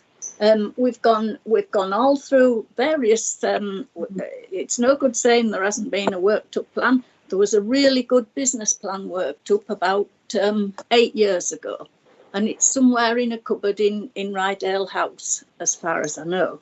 It was a good plan that was worked up by Councillor Cousins and I've forgotten his name. John somebody or other. Sorry? John somebody or other. Yeah, that's right. John, come on, David, help me out. Anyway, I've forgotten his name, but the two of them worked. Higgs, John Hicks, that's it. Yeah. John Hicks, yeah. But they worked a really good plan up, and they worked with other markets from other places, helped them to work this plan up. They went up to Lake District to talk to a cattle market that had just opened, and they gave them a lot of advice and a lot of help in working up a really good business plan. So work has been done on this. It's been done over the last 15 years, and we've talked and talked and talked about it. And I would like to see this go ahead and allocate this £1.5 million. And then what I'd like to see happen is we have a member seminar so that all members on this council can get up to date with it, because the I'll call you the newbies, the ones that haven't been on this council for 15 years, can know all the history of what's gone on about this. It's really time that it was kick-started. It's been kicked into the long grass and kicked into the long grass over the years, and work's been done about it, and yet nothing's been achieved. The land down there, Fitzwilliam Estate were given planning permissions for hundreds of houses in Malton, with the proviso that it provided land to move the cattle market, so that that land would be given to this council if we built a cattle market on it. If we don't build a cattle market on it, the land doesn't go to Ryedale District Council, it stays with Fitzwilliam Estate. I really think that if we got this £1.5 million into our back pockets, we could pull in a lot of other funding, and we could pull in funding and we could get this project off the ground and get that cattle market moved. It's time it was done. It's time something was done about it. Let's get on with it. Councillor Arnold. Thank you, Chair. I have to say, I have been banging on about this at Ryedale District Council for the last couple of years. And Keane will tell you, because I've been on about him as well. However, I won't support this money. But what I will do is support something that comes back in the future, in the near future, because I want to see it built as much as John does, and I want to see the funding going as much as everybody else does. But I think the money is better saved until we've got a bit more idea of where we want to go. Thank you. Councillor Potter. Yes, thank you, Chair. Yes, I recall the 3 separate sites for enabling development that are now pretty much built out. It's been so long. And Fitzwilliam Trust Corporation must have benefited handsomely, probably to the tune of several millions over this. And for Councillor Duncan to say there's no background work been done on it is quite astounding.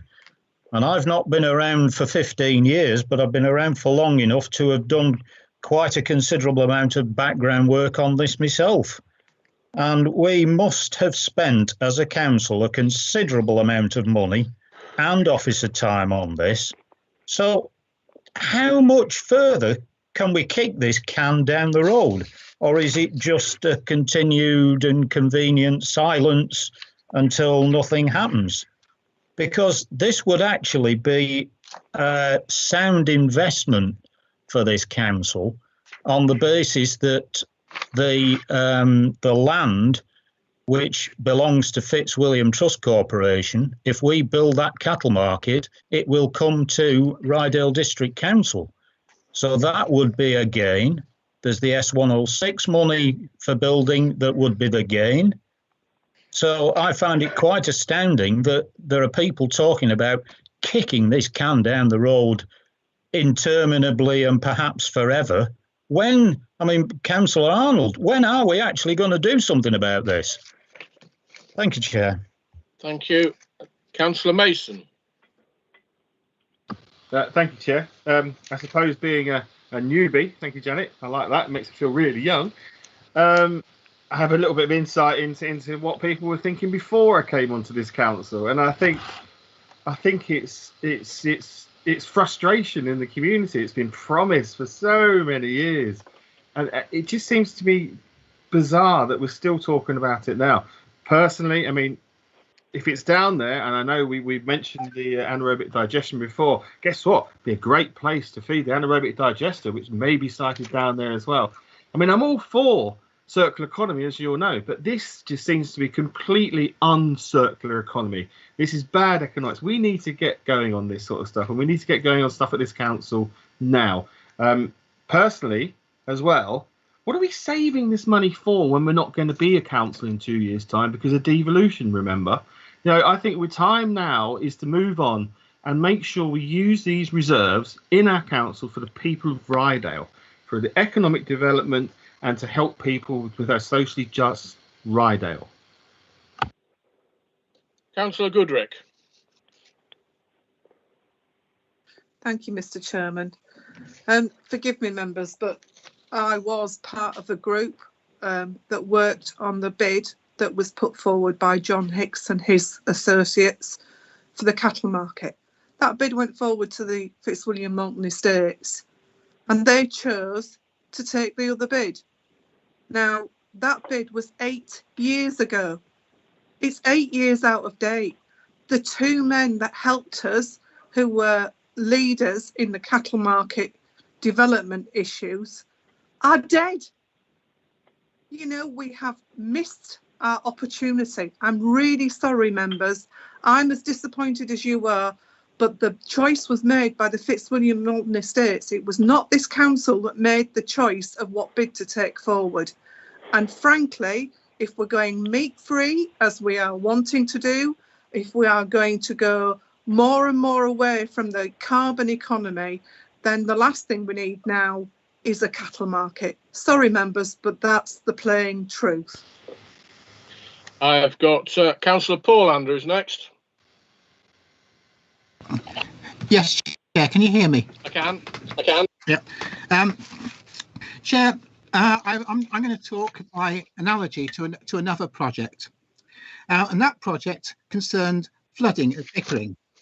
Now I clearly remember how it must have been about 10 years ago. Could have been less.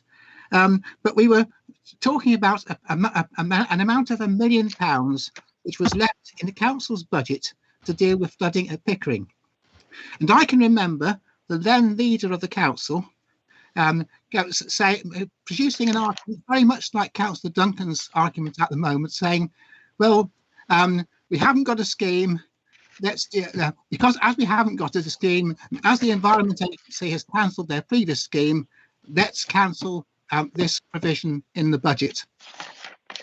And I can remember speaking up against that, and I can remember the working party that I was on. Chair, if you're listening to me, I am. I can remember that the working party in which I was on then voting the leader of the council down. That's leader Keith Naggs at that time. And as a result, that amount of money of £1 million was kept in the budget. And eventually, a scheme came forward as a result of a study carried out by university academics and professionals for the flow scheme at Pickering. And the wonderful news was we actually had the money there to deal with it. It was budgeted for. We had £1 million which we could contribute to that scheme. Now, if we hadn't had that money in the budget, and if it wasn't available, that scheme would never have gone ahead. So, Chair, let's stop thinking about putting the cart before the horse. If we try and put all our ducks in a row at the same time, we might never succeed in doing it. And the result is nothing will happen. And the result over the last few years has been that nothing has happened. So let's start by making provision in the budget. That money is simply money which is allocated. It will not be spent until there is a proper scheme, just as the money for the scheme at Pickering was not spent until we had a proper scheme. Councillor Duncan's arguments are completely fallacious. And as regards Councillor Goodrick's arguments about meat, well, I'm afraid I am an environmentalist, but I do not believe that we can do without meat. There will always be a need for agriculture in this country. There will always be a need for meat in this country. And we at the moment we can only start winding up, Councillor Andrews. You've 3 minutes. It won't take me for a moment. Thank you. We can only feed our agriculture in this country can only feed 60% of the population, and we're faced with Brexit and all sorts of problems. Our agriculture is going to be more important in this country than ever before in the next few years, and we should recognise that, and we should support it as much as we possibly can. Thank you, Chair. Thank you, Councillor Andrews. Councillor Thackeray. Thank you, Chairman. Yes, the livestock market. Very sadly, my family solicitor, Peter Lawrence, died last week. And he assured me that the livestock market was the linchpin, was the key and the driver of the developments in Moulton. He said there is no question that the livestock market was not included in the housing developments. It was the key to unlock the money for the Fitzwilliam Trust Corporation. So let's not mess about with rhetoric on that.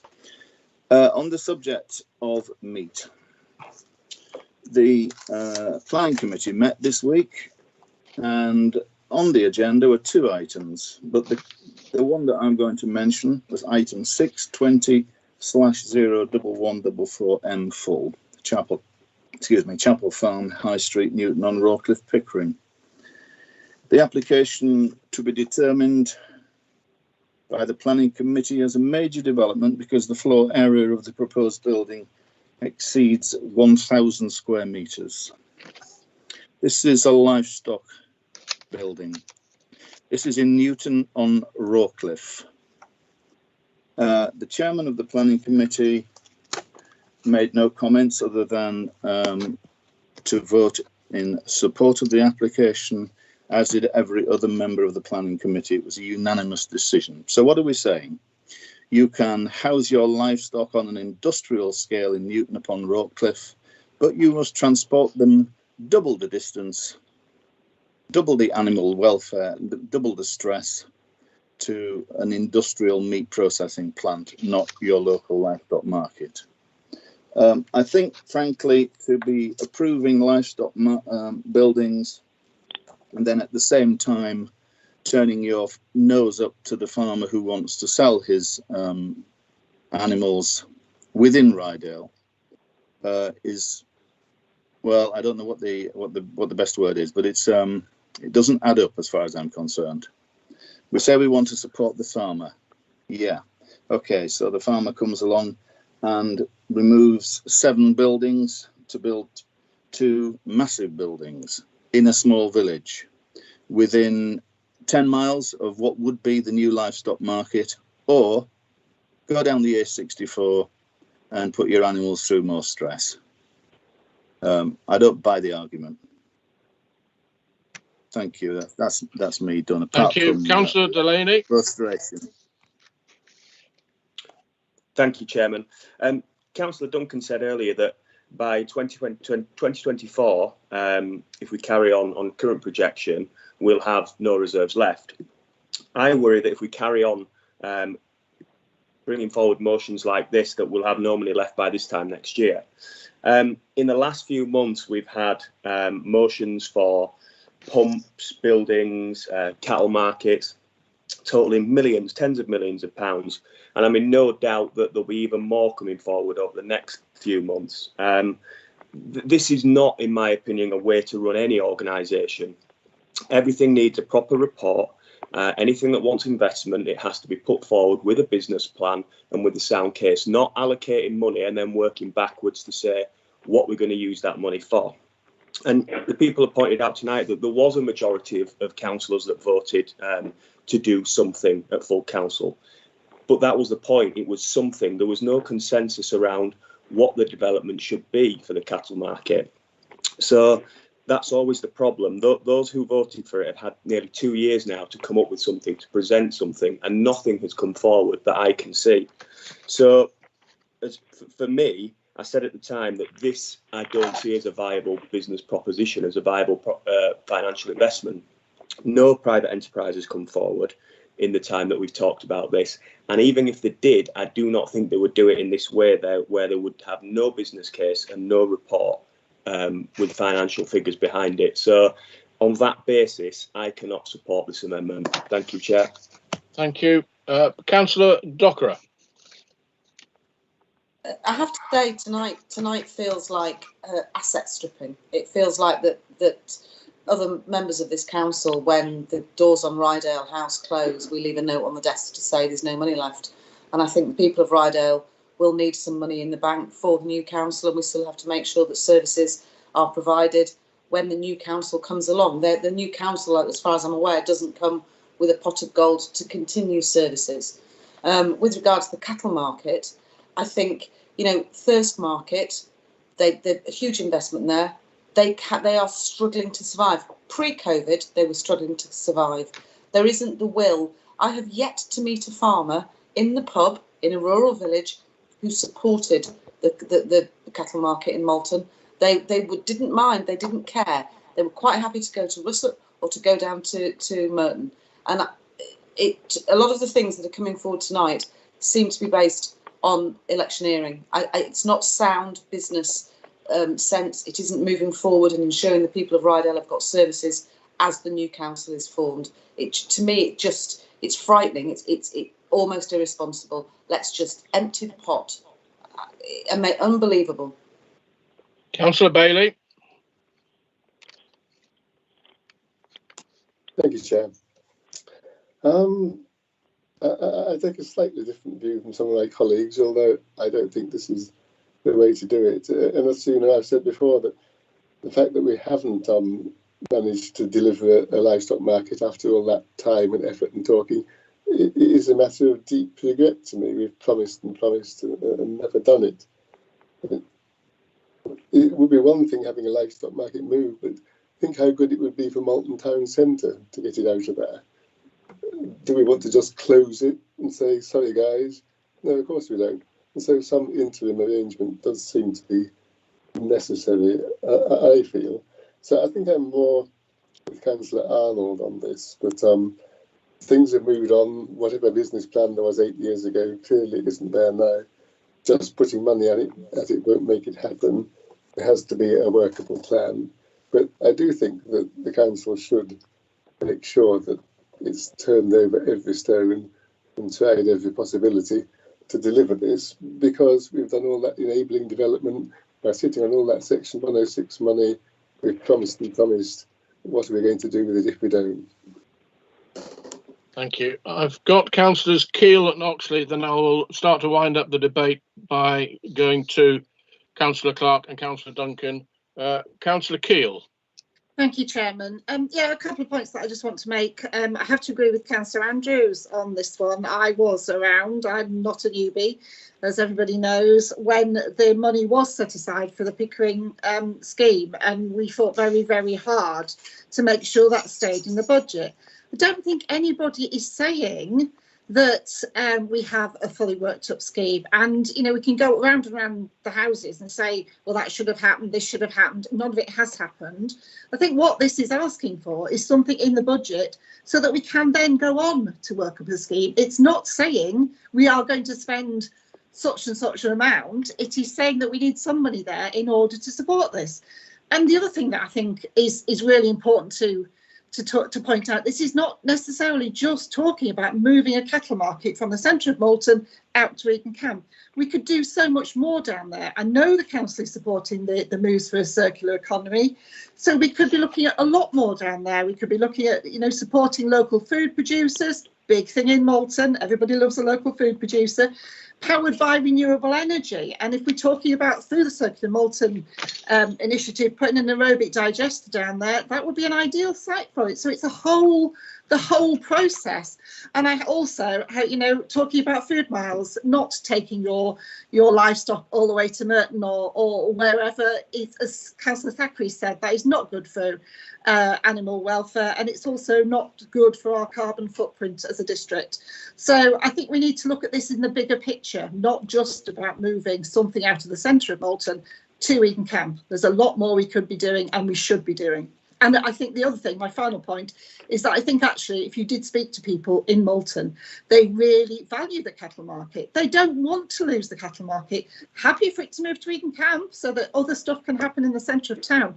But as a town, we do not want to lose that cattle market. Thank you. Councillor Oxley. Yeah, thank you, Chair. As a recent new resident of Malton, I'd love to see the cattle market move somewhere else and Malton be developed, because I think that provides the opportunity for Malton to really grasp the huge advantage that it's dangling in front of it now on the back of the food initiatives that have been taken. However, again, we're at a situation where we've got lots of interested parties. Another one of these situations, there's been plenty of time to work something up, and yet again, there's nothing there. and at the last minute somebody wants to throw something forward. I have no problem at all. I'd love to see this move happen, but I don't think that this is the way to do it. And on that, I really would appreciate it if Ellen could read back what the amendment is, please, because I think we need to consider it against what the advice we got from the monitoring officer and the Section 106 officer were. I'm sure it will be read before we take a vote, but I hope members will consider what it actually is saying. Well, we're going to start we'll wind up the debate, but I'll ask Ellen to read out the amendment immediately before the vote. Councillor Clark, as proposer of the amendment, it's your turn to reply to the debate. Thank you, Chair. Well, I'm very encouraged by that. We can put the money in on a budgeted basis, not a commitment to spend now, but to have it in the budget. I agree totally with Councillor Andrews on the Pickering scheme. And no, we weren't reckless there. The Environment Agency and everything else were wanting us to spend £2.5 million. And we said, we are going to a maximum of £1 million. And Councillor Arnold and I were two of the people who drug our heels in and said, no, the big boys will pay more if we dig our heels in at under £1 million. And that's what happened. I must declare an interest, personal, non-prejudicial. I am a cattle farmer, and I would get better prices if I took them to Thirsk, and I'd probably get better prices if I took them to Merton. I don't think cattle should travel long distances if it can be avoided. Maybe I'm financially stupid at that, but that is my view. I have cut meat consumption down, but I don't think the population will stop. Malton would be much better off with it moved out. So let's get on and do it, which is let's get on and look at it and get it done properly. Now then, the one piece of really good news out of this is Councillor Duncan's enthusiasm for it. Mm-hmm. Because compared with Councillor Duncan's last words on the subject, when we agreed to go for the cattle market, don't bear repeating, and certainly were far more negative than they are now. But I would be hung on the dilemma of, well, you're doing this cattle market, you want to do the cattle market, but there's no money in the budget. So now we're putting money in the budget, and yes, let's get on with it. Thank you, Chair. Just before going to Councillor Duncan, Councillor Goodwin, you have your hand raised. I think it's possibly a personal reply. Would that be right? It was actually £950,000 for the flood scheme at Pickering, not £1 million. Chair. Right. Well, we are winding the debate up. My point of explanation is I said less than £1 million. Thank you all. We're going to wind the debate up. Councillor Duncan, your proposer of the substantive motion, you have a right to reply. Yeah, thank you, Mr. Chairman. I just wanted to say that really what the discussion here and now was not really about what we should or shouldn't do with relation to the livestock market and what role the council should play and what others should play. What this is about is whether allocating a figure in the budget is the right thing to do. Now, clearly, if we take that course of action, that is £1.5 million that is allocated that can't be spent, can't be taken forward, and is in effect locked there. And what a lot of councillors seem to be saying is that nothing has been done. We need to crack on and do something. And what we're going to do is we're going to get our keyboard out and type £1.5 million and enter it onto a balance sheet. That does nothing whatsoever to take this project forward.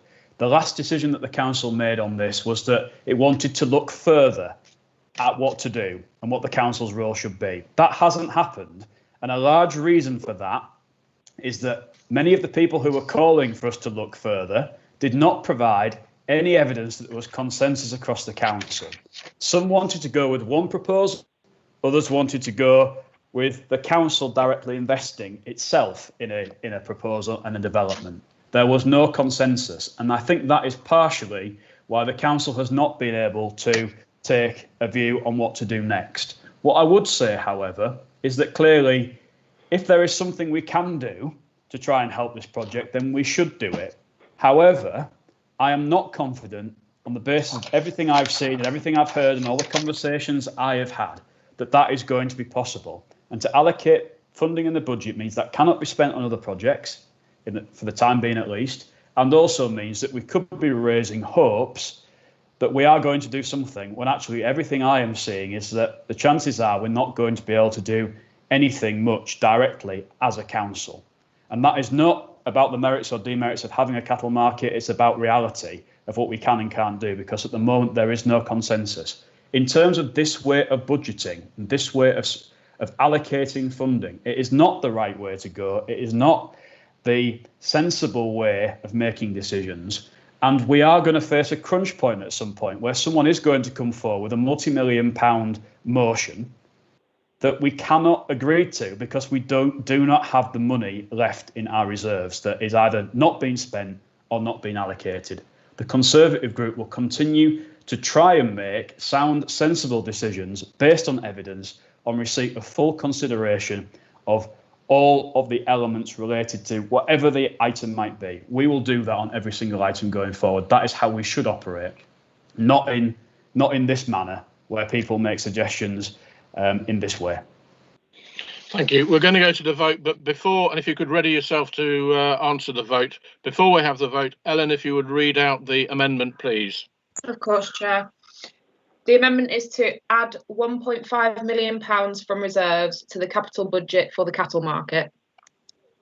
Thank you. We will go to the vote now, and alphabetically as usual, and if you can be ready to vote in good order, please. Councillor Joy Andrews, for or against? For. Councillor Paul Andrews. For. Councillor Steve Arnold. Against. Councillor Jim Bailey. Against. Councillor Brackstone. For. Councillor Burr.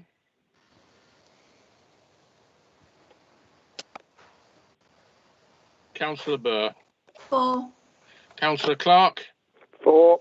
Councillor Cleary against. Councillor Cousins. I think that was 4. Can you just say that again, David? For. Thank you. Councillor Delaney. Against. Councillor Dockra. Against. Councillor Duncan. Against. Councillor Frank. For. Councillor Garbett Moore. Abstain. Councillor Goodrick. Against. Councillor Graham. Against. Councillor Keel. For. Councillor King. Against. Councillor Mackenzie. Against. Councillor Mason. For. Councillor Middleton. For. Councillor Oxley. Against. Councillor Potter. For. Councillor Rain. For. Councillor Ryedale. For. Councillor Thackeray. For. Councillor Wass. For. Councillor Windrus. Against. Thank you. We'll just wait for the officer to do the tally. Point. While you're waiting for that, Chair, I have a further amendment. Thank you. And Chairman, I've got an amendment after the next amendment. Right. Chair, the results are 15 votes for, 12 against and 1 abstention. Thank you. The amendment is carried. We'll therefore return to the substantive motion as amended. Councillor Clark, before I do that, just 1 or 2 queries have been come through. Councillor Duncan, can you just confirm what the substantive motion is? Is the items 1, item 10, 1, or item 10, 1 through to 5? I have proposed and has been seconded. The recommendations Roman numerals 1 through to Roman numerals 7, which is pages 51 to 52. Yeah, and we're talking about the big Roman numerals, which appear on the head of the budget. It's actually item 10, Roman numerals 1 through to 5. I'm happy to take advice, Mr. Chairman, as to what is the easiest way of dealing with this. I've been looking at the recommendations from P&R, which I believe is Roman numeral 1. Is that correct? Budget 2021, 2022. Yeah. Item 2, therefore, is council tax base. It's just that there is an opportunity to split them up, but I know you did want them to deal with them on block. I mean, patently, if we deal with them on block, amendments can come through, and if the people with amendments can specify to which they apply, it's probably easier if we stay to deal with them with item 10 on block and amend them as needed. Councillor Clark, I think you were first with your second amendment. Yes, Chair. My second amendment is to put 200,000 into the capital budget for community use in Pickering. Abstain. Somebody called something out there. Who was it and what did he call out? No, it was it's a reminder, please, to mute yourself unless I ask you to speak. Councillor Clark, is your amendment seconded? I hope so, Chair. I'll second it, Chair. Is that Councillor Wass? It is, thank you. I'm getting used to your voice, thank you. Councillor Clark. Thank you, Chair. This is really saying, in capital terms, a small amount of money ought to be there, if needed, for the people of Pickering to have capital spent on their community use. It's as simple as that. Thank you. And it's on the same basis that it's coming out of reserve, so you don't need to balance the budget any other way. Am I correct? Correct. Well, I think you're correct. Thank you. I will. I'll just wait for the monitoring officer and the Section 151 officer to confirm that that's in order. Thank you. Excuse me. Thank you, Chair. In terms of the wording of the amendment, I've not got any comments to make on that, subject to Anton's views as Section 151 officer, but I did want to raise under standing orders that there's restrictions on the number of amendments that can be moved, so that a member may only move a further amendment if the motion has been amended since they last spoke. So it means that you shouldn't be moving several amendments in a row. That would be my interpretation of that. I can withdraw it, Chair, and wait till after Lindsay Burr's amendment, if you like. I thought you couldn't move one if your amendment had been lost. My misunderstanding. I think, given that we're part way through, I thank you, Simon, for your advice. And I was remiss in not. You did actually speak on this subject earlier. I think we've already gone through a certain amount of the procedure of this amendment. We'll continue with this one, and then out of order, and I apologise for that. But we will continue with this, and then we'll move on to Councillor Burrs.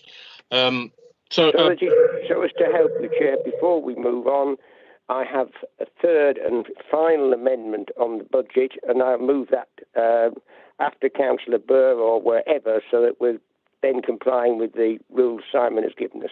Yeah, and it would be even better if you could get a colleague to do it, but I'll leave you that to do if you can. Councillor Clark, if you'd like to speak to your amendment, please. I have, Chair. Councillor Wass, a seconder. Do you want to speak now, or do you want to reserve the right? Just to say that Councillor Clark's put it very succinctly, and I don't think there's much to add to it. Thank you. Thank you. Does anybody wish to speak for or against this amendment? No. So I've got Councillor Oxley and Councillor Duncan, Councillor Burr and Councillor Arnold. There's four of you if you'd like to speak. And I think, Councillor Oxley, you're in first. Thanks, Chair. We're doing it again.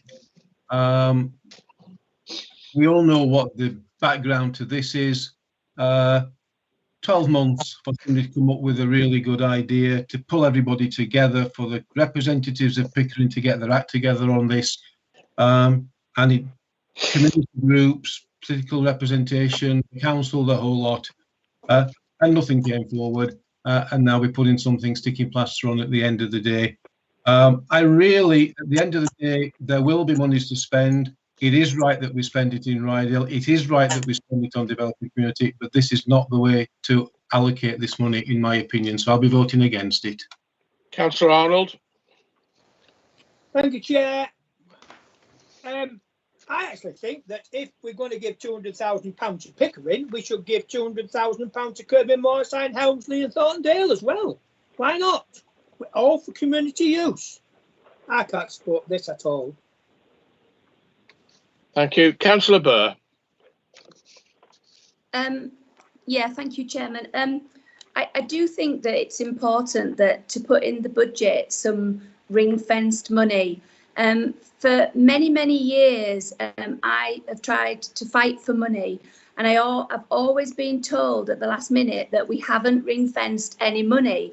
So I have lost every time I have tried to move a scheme forward, etc., etc. So what we're trying to do here is we're trying to ring fence money, and if we don't spend it, we don't spend it. But then there is an ability then to actually move forward with projects.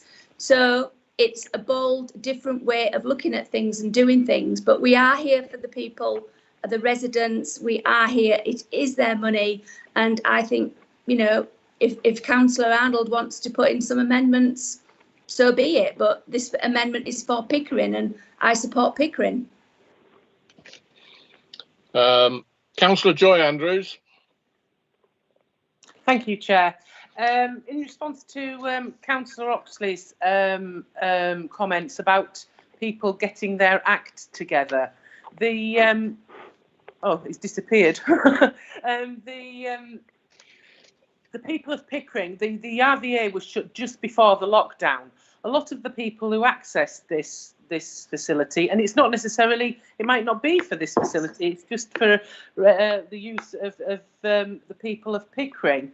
But he mentioned that, so I'm picking up on that. A lot of the people that access that venue, the weak, the elderly, the vulnerable, and the young. And getting your act together in a lockdown when people don't necessarily have access to computers, and we all know how meetings have gone over council meetings, etc. It doesn't always run smoothly, and people are having to adapt to a new way of working. And I think it's been very difficult for them. And I honestly believe if circumstances had been different and we hadn't had this pandemic and we hadn't had all the worry and stress and hardships that we had, that the monies probably could have been raised and people would have got their act together. But unfortunately, we are where we are, and that hasn't been able to happen. So I just take a certain amount of, it leaves me with a certain bad taste about that we didn't get our act together. Thank you. Before going to Councillors Potter and Bailey, I just wanted to pick up on the advice that I've gained from of the monitoring officer about the number of times one can do amendments. If we can repeat that advice now, and then if there are other amendments, and I think it will be it will allow people to reallocate who does the amendments, and we'll stick to the rules. Simon, can you just confirm that at this moment before we go back into the debate? Yes, Chair. There's just some rules in the Constitution and Council procedure rules around when members may speak again, and it says members can move a further amendment if the motion has been amended since they last spoke. So that would generally be interpreted as preventing the same members, moving a whole series of consecutive amendments effectively. Fine, but it would be it's permissible. It's permissible for somebody to make a further amendment subsequent to another member making an amendment. Yes, if there's been another successful amendment, that's fine. No, I think again in that scenario. I think we understand that. We'll go on for that. Thank you very much, Councillor Potter. Yes, thank you, Chair. Oh, very interesting, this one, because I can't imagine what we're talking about here, what it's all about. But I'm quite well aware that we've had COVID lockdowns pretty much ongoing for the best part of a year. And the issue that Councillor Oxley says about people, whatever, not getting their act together, funnily enough, I seem to recall trying to get my act together over a year ago with several meetings, spending a great deal of time trying to get an asset of community value registered. And then there was a certain organisation that seemed to refuse point blank to assist, give any information. And funnily enough, that organisation just came up with the relevant information. Was it yesterday? Oh, yes, so it was. And the accounts looked as though they'd been written on the back of a fag packet. Yeah, it's quite a strange affair. Now, the community of Pickering paid for a certain facility, built it themselves, were forced to hand it over, and then ran it for an awful long time. So they seem to have made the effort so far, but trying to raise perhaps, let's say 150,000 or whatever, in the middle of a pandemic is pretty nigh on impossible. And then when all else fails and the local council refused to support that community, it makes you wonder how they expect the community to bounce back after COVID, because let's face it, the community have been doing it for so many years, and I do rather suspect they will continue to try and run these sorts of facilities. And given the wherewithal, I'm sure they would. But it's not very easy to come up with large figures like that, just magic them up out of thin air, particularly when you've got no scope for fundraising and no help from anybody else. And perhaps even the local council, for some strange reason, I'm not too sure exactly why, refused to assist that community. But I'm sure it's worth doing it and helping out that community to try and bounce back, particularly those older members of the community that need all the help they can get. Because I seem to recall the community doing a very fine job with helping out with vaccinations, delivering shopping, delivering prescriptions and everything, delivering food all the way through this. It does seem to be an indication that there is a good community spirit in the town. Pity not to help them out, isn't it? Thank you, Chair. Bang on time, Councillor Potter. Before going to Councillor Bailey and winding the debate up, our Section 151 officer has indicated a wish to speak. Yes, thank you for that, Chair. It was just to confirm with Councillor Clark. Councillor Clark, you mentioned that would be an amendment of 200,000 to the capital programme, and just to confirm, therefore, it would be funded from reserves. Is that your intention? Yeah. Didn't I say that? I apologise if I didn't. I think it's just that last bit, yeah. And the same point, therefore, it continues as I mentioned last time. If we do use all of our reserves, and some of these capital projects may need to be funded by borrowing. But thank you. Need to clarify that. I am aware of that, and equally, some of these projects may not use all their capital, etc. Thank you for that, and we're going to go back to debate on this amendment. I've got Councillor Bailey, Councillor Mason and Councillor Frank wishing to speak, and then we'll wind up the debate. Councillor Bailey.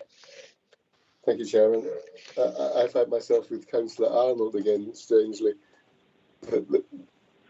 And as Councillor Potter just said, it isn't easy for the local places to come up with large sums of money.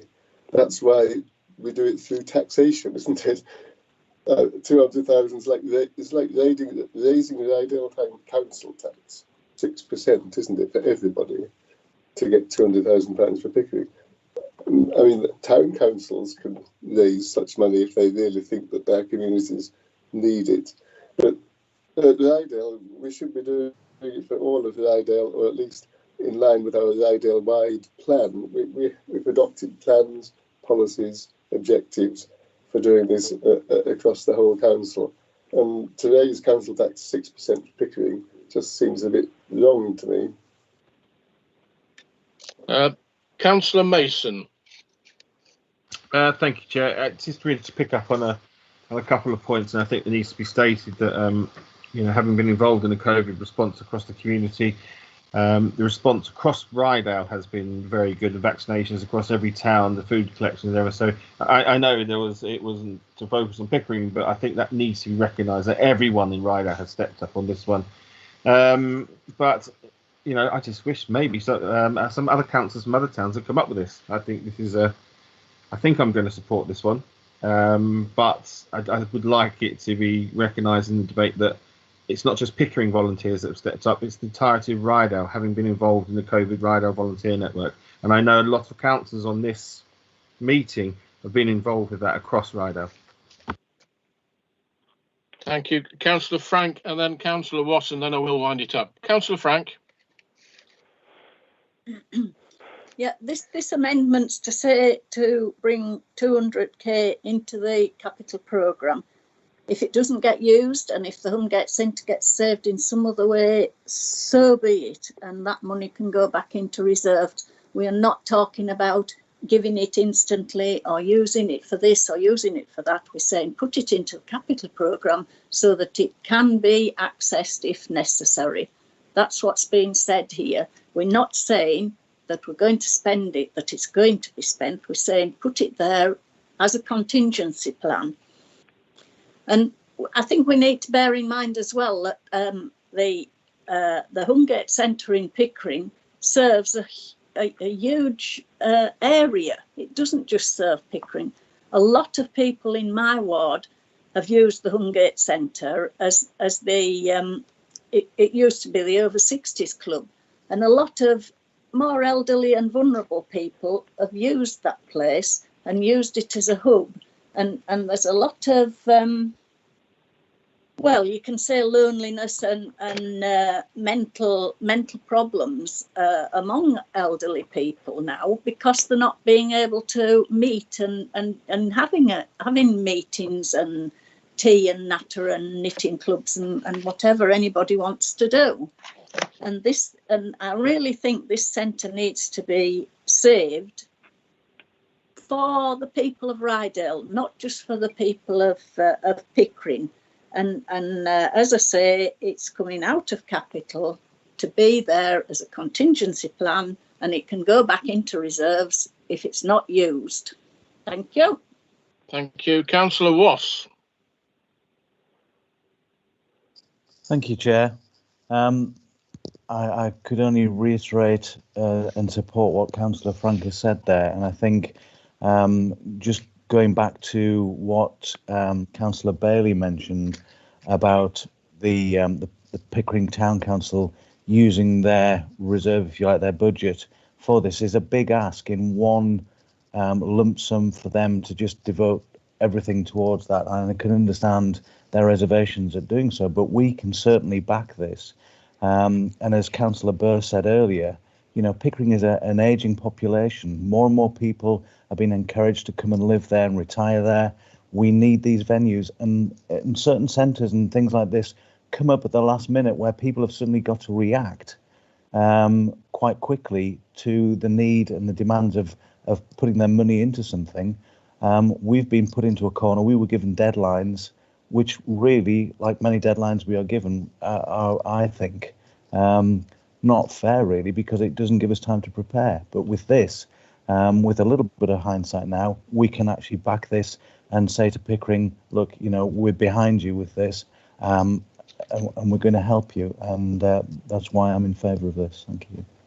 Councillor Thackeray, you did put your hand up just as I was winding it up, so you can speak now, please. Councillor Thackeray. Thank you, Chairman. Yes, I am fully supportive of the council setting aside money for the Hungate Centre, and I am happy tonight to pledge my support in coming out of retirement to bring some fine musicians or poets or comedians to the Hungate Centre to help it on its way once we've secured it. Thank you. Right, we will go and wind it up. Councillor Clark, if you would reply to the debate as proposer of the amendment, please. Thank you, Chair. First of all, I might make it very clear that my comment in relation to volunteers and community work in Pickering was not a slur on anywhere else in the whole of Ryedale. My reason for referring to people in Pickering was that they were told, you haven't done a business plan. You haven't got your act together.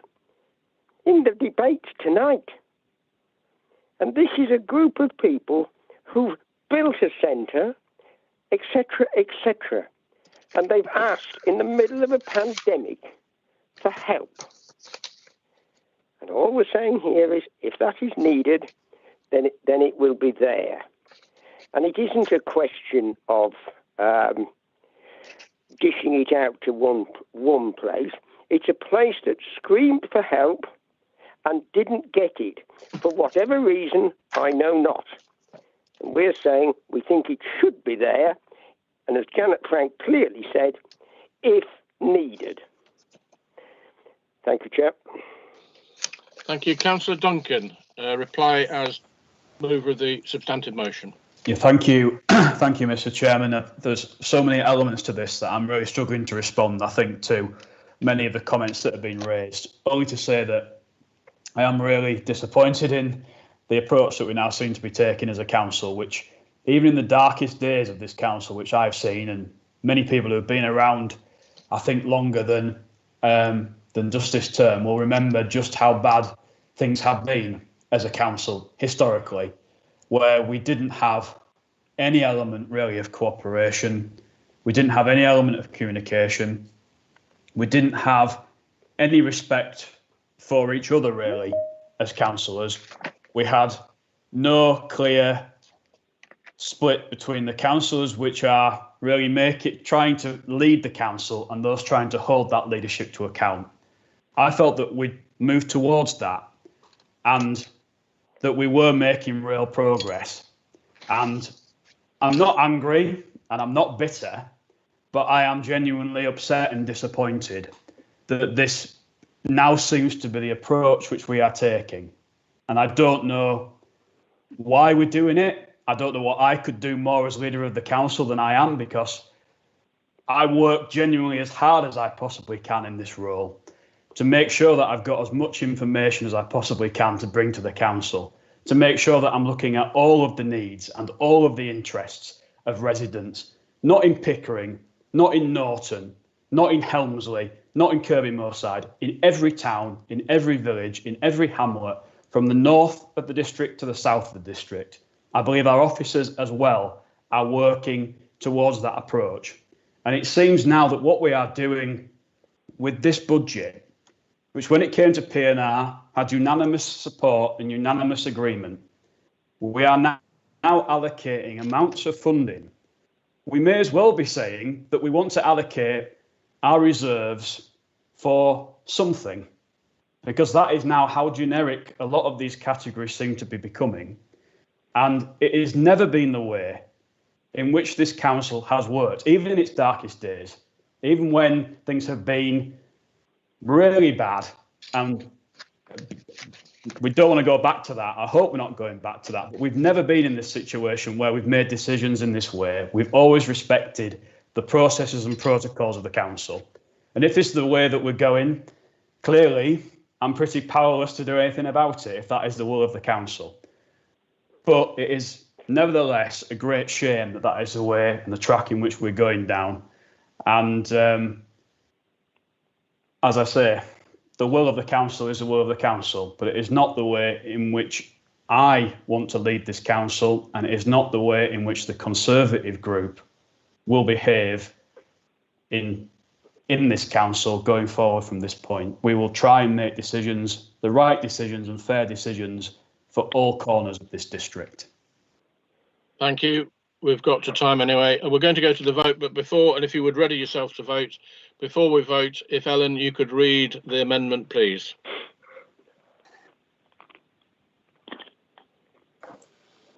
Yes, Chair. The amendment is to add £200,000 from reserves to the capital budget for community use in Pickering. Thank you. We will go to the vote then, alphabetically, for or against. Councillor Joy Andrews. For.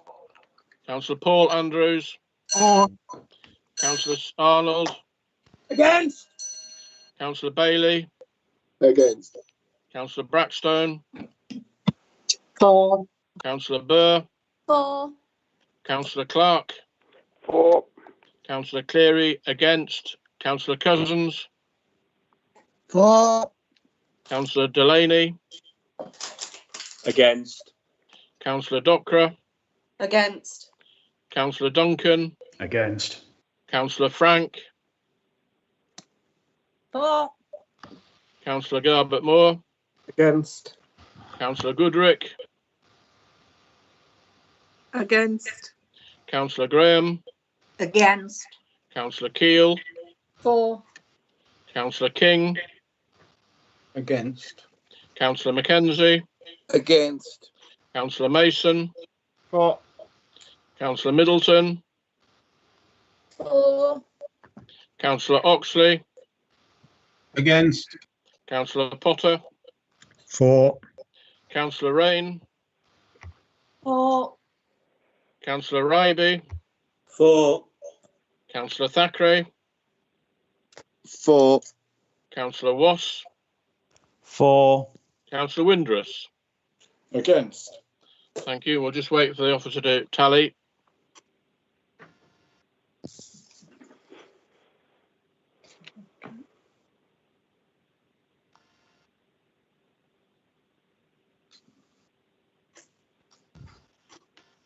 Chair, that's 15 votes for and 13 against. Thank you. The amendment is carried. Councillor Burr, I think you had an amendment. Yes, thank you very much. And could I just say thank you to you and Simon for trying to guide us through the constitutional matters. It's really helpful. Thank you very much. Could I just move an amendment, please? And the amendment is that this council will move £307,000 from reserves to the capital programme ring-fenced for the Milton Rooms. Thank you. Whilst we get confirmation that it's a valid amendment, can I have the seconder, please? I will second that. Is that Councillor Ryby? It is. Thank you. Can I speak? Not just yet. If I will come to you when we're ready, Tony. Thank you. Thank you very much.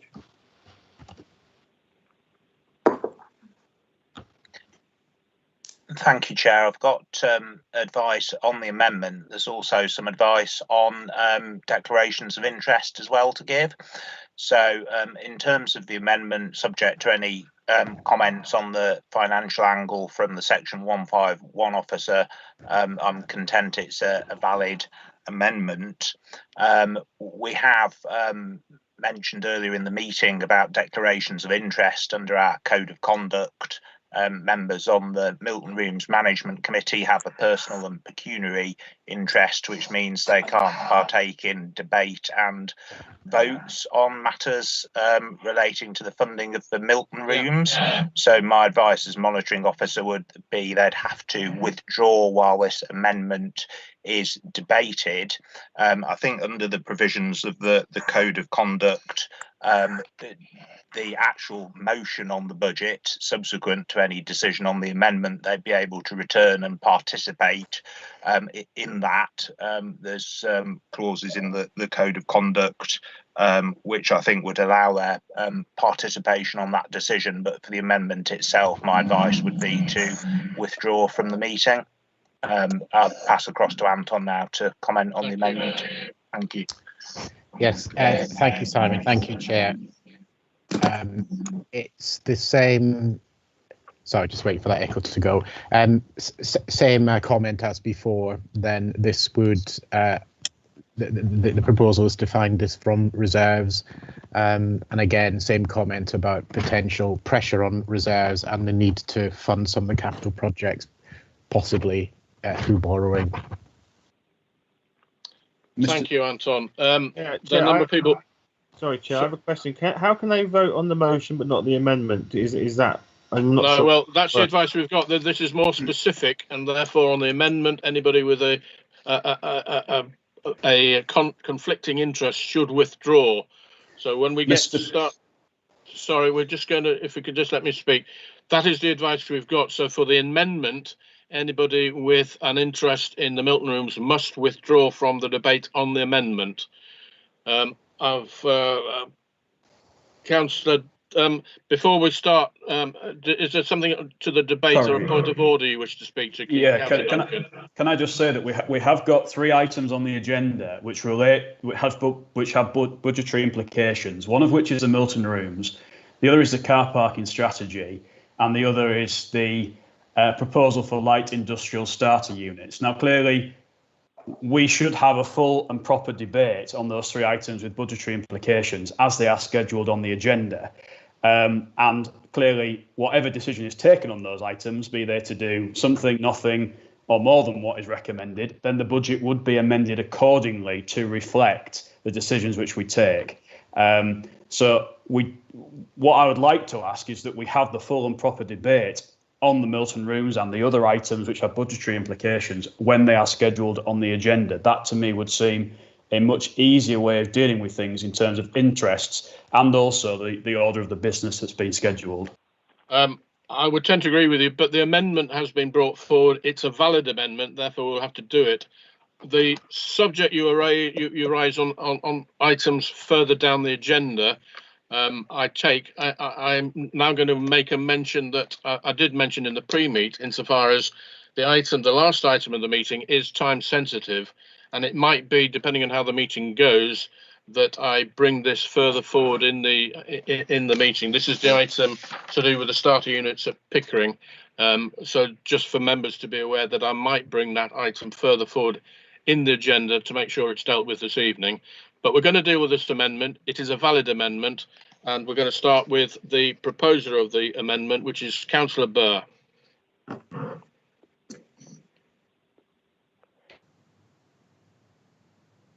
Councillor Burr, you're muted.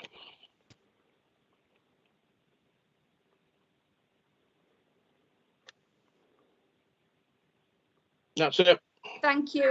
I'm having terrible trouble with my iPad tonight. Sorry. Yeah, tried to get this through at P&R, but obviously lost on a casting vote. So the Milton Rooms has been starved of money for far too long. Far too long have I been standing and asking for the Milton Rooms to be given money, and on too many numerous occasions has it been turned down. So Malton has had a huge housing boom, and we do need to improve facilities for many, many residents.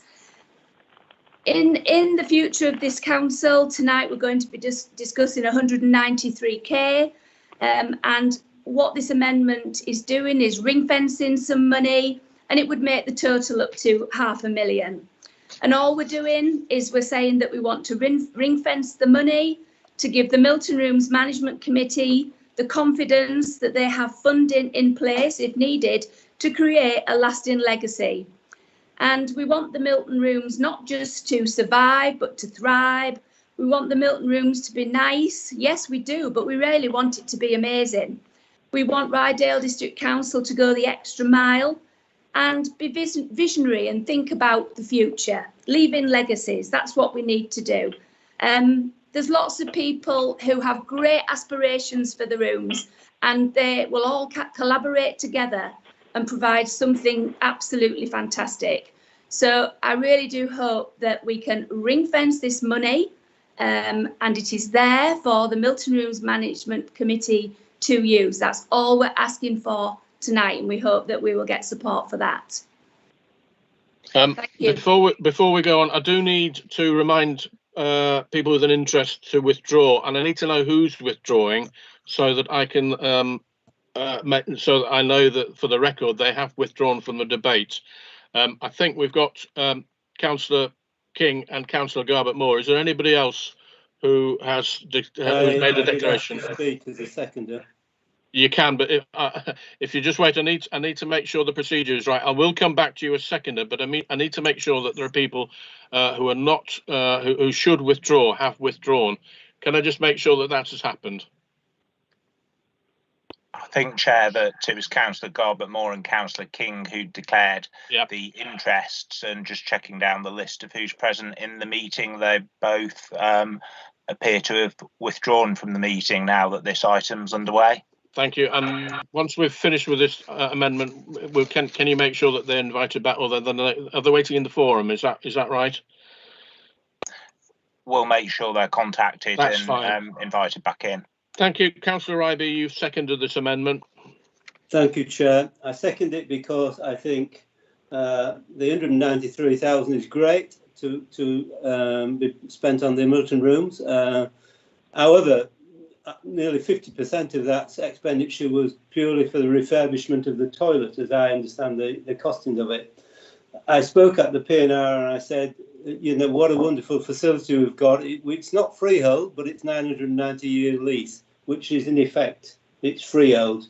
And I think if we're going to make a change, if we don't waste money on the place, I think 193,000 would change it, but it wouldn't drastically change the thing. And I don't think the fortunes of the place need drastic change to give it a chance of turning the thing around and giving it a good future for the future, change its fortunes.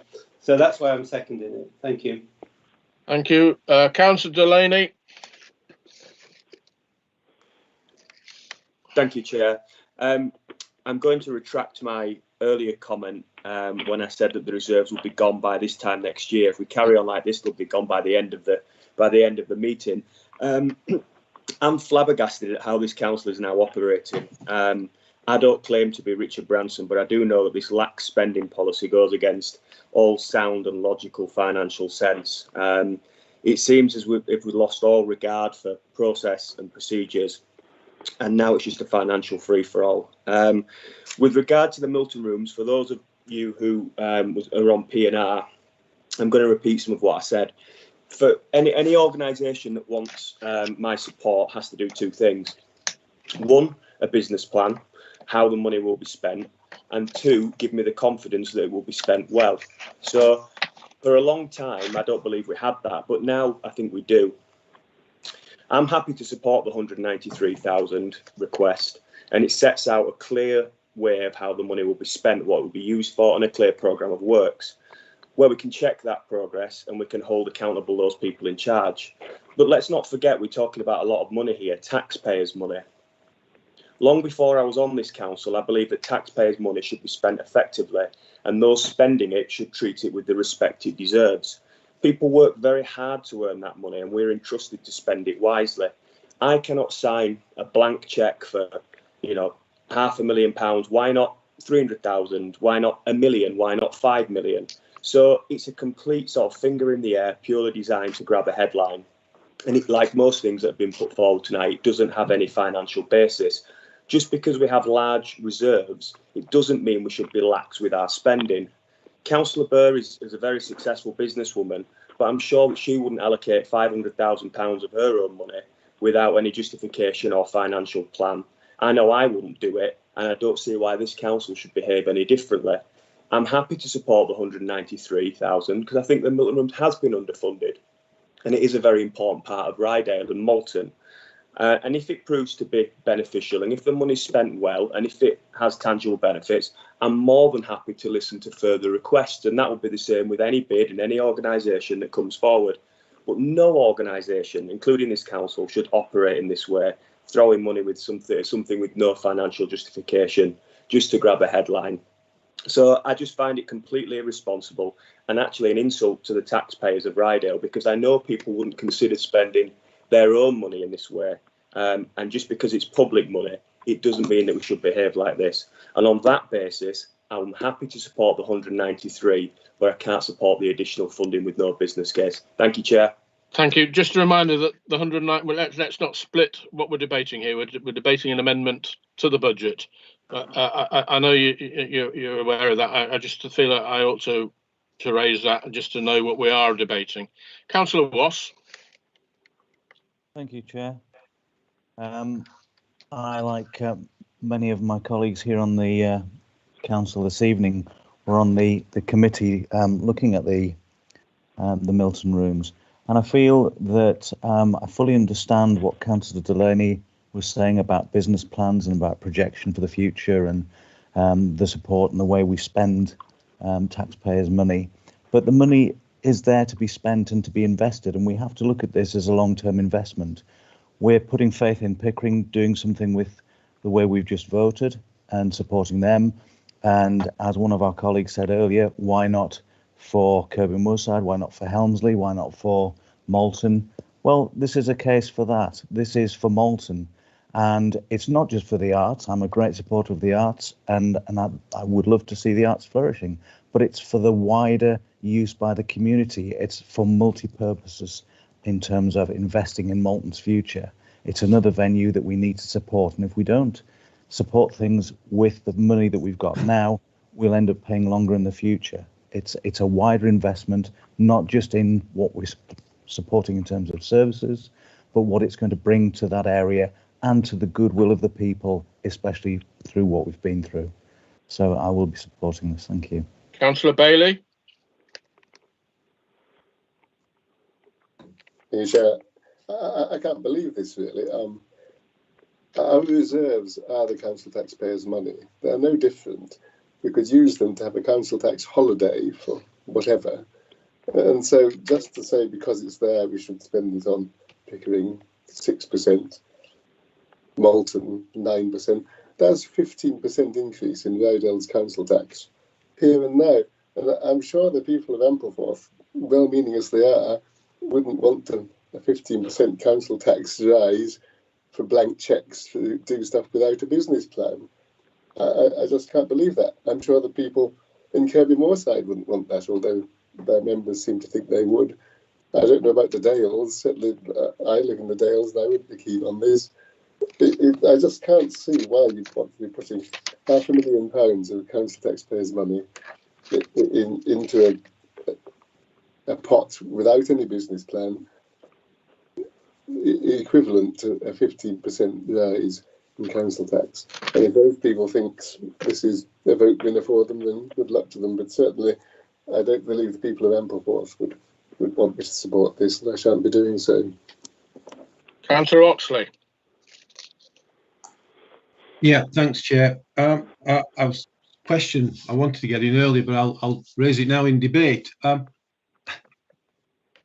Putting this money aside, I can see nothing in the amendment that says how it's going to be judged and how it's going to be called on and how it's going to be justified by anybody.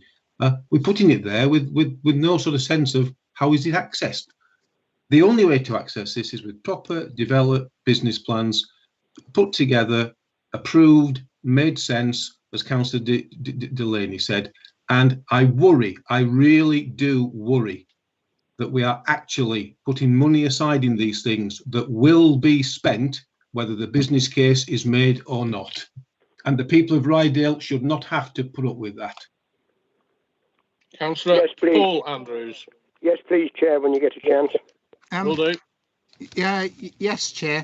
I have to say that I would have agreed with Councillor Delaney and other councillors if circumstances hadn't been different from when I, as a previous chair of the Milton Rooms, put forward a proposal which would have cost about £200,000 and which we later backed up with a business plan. And I believe what has been put forward is an extension of that.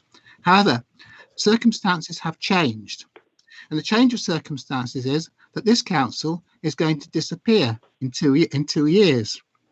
Now, it's all very well to say, well, wouldn't it be responsible for us to have all that money in our reserves and hand it over to the successor authority, and then they could spend it on Ryedale? Quite honestly, Chair, that is an entirely naive point of view.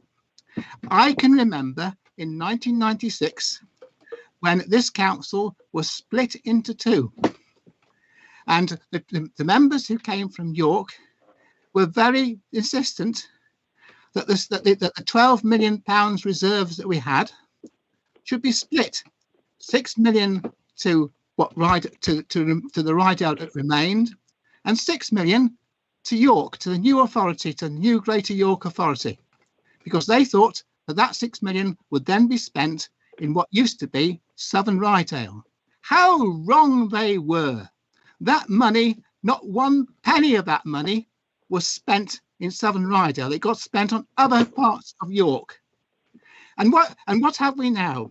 We have a county council which is almost bankrupt. And where do you think our money is going to go if the county council takes us over? It's certainly not going to be spent on Ryedale. It's going to be spent on making up the balances that the county council can't fill.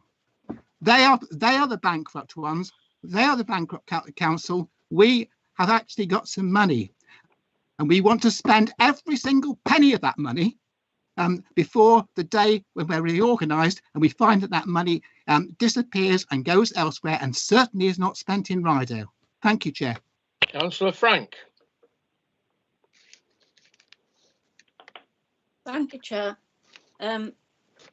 We actually own the Milton Rooms. I know it's on a 99-year lease, but you could say, to all intents and purposes, we own the Milton Rooms. And I can't say myself that I'm proud to own it. And I don't think this council can say they're proud to own it, because it's scruffy and run down. It's been scruffy and run down for as long as I can remember.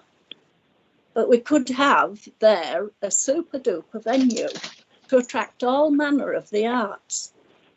It could be used. We used to have a really good arts festival in Ryedale, and a lot of those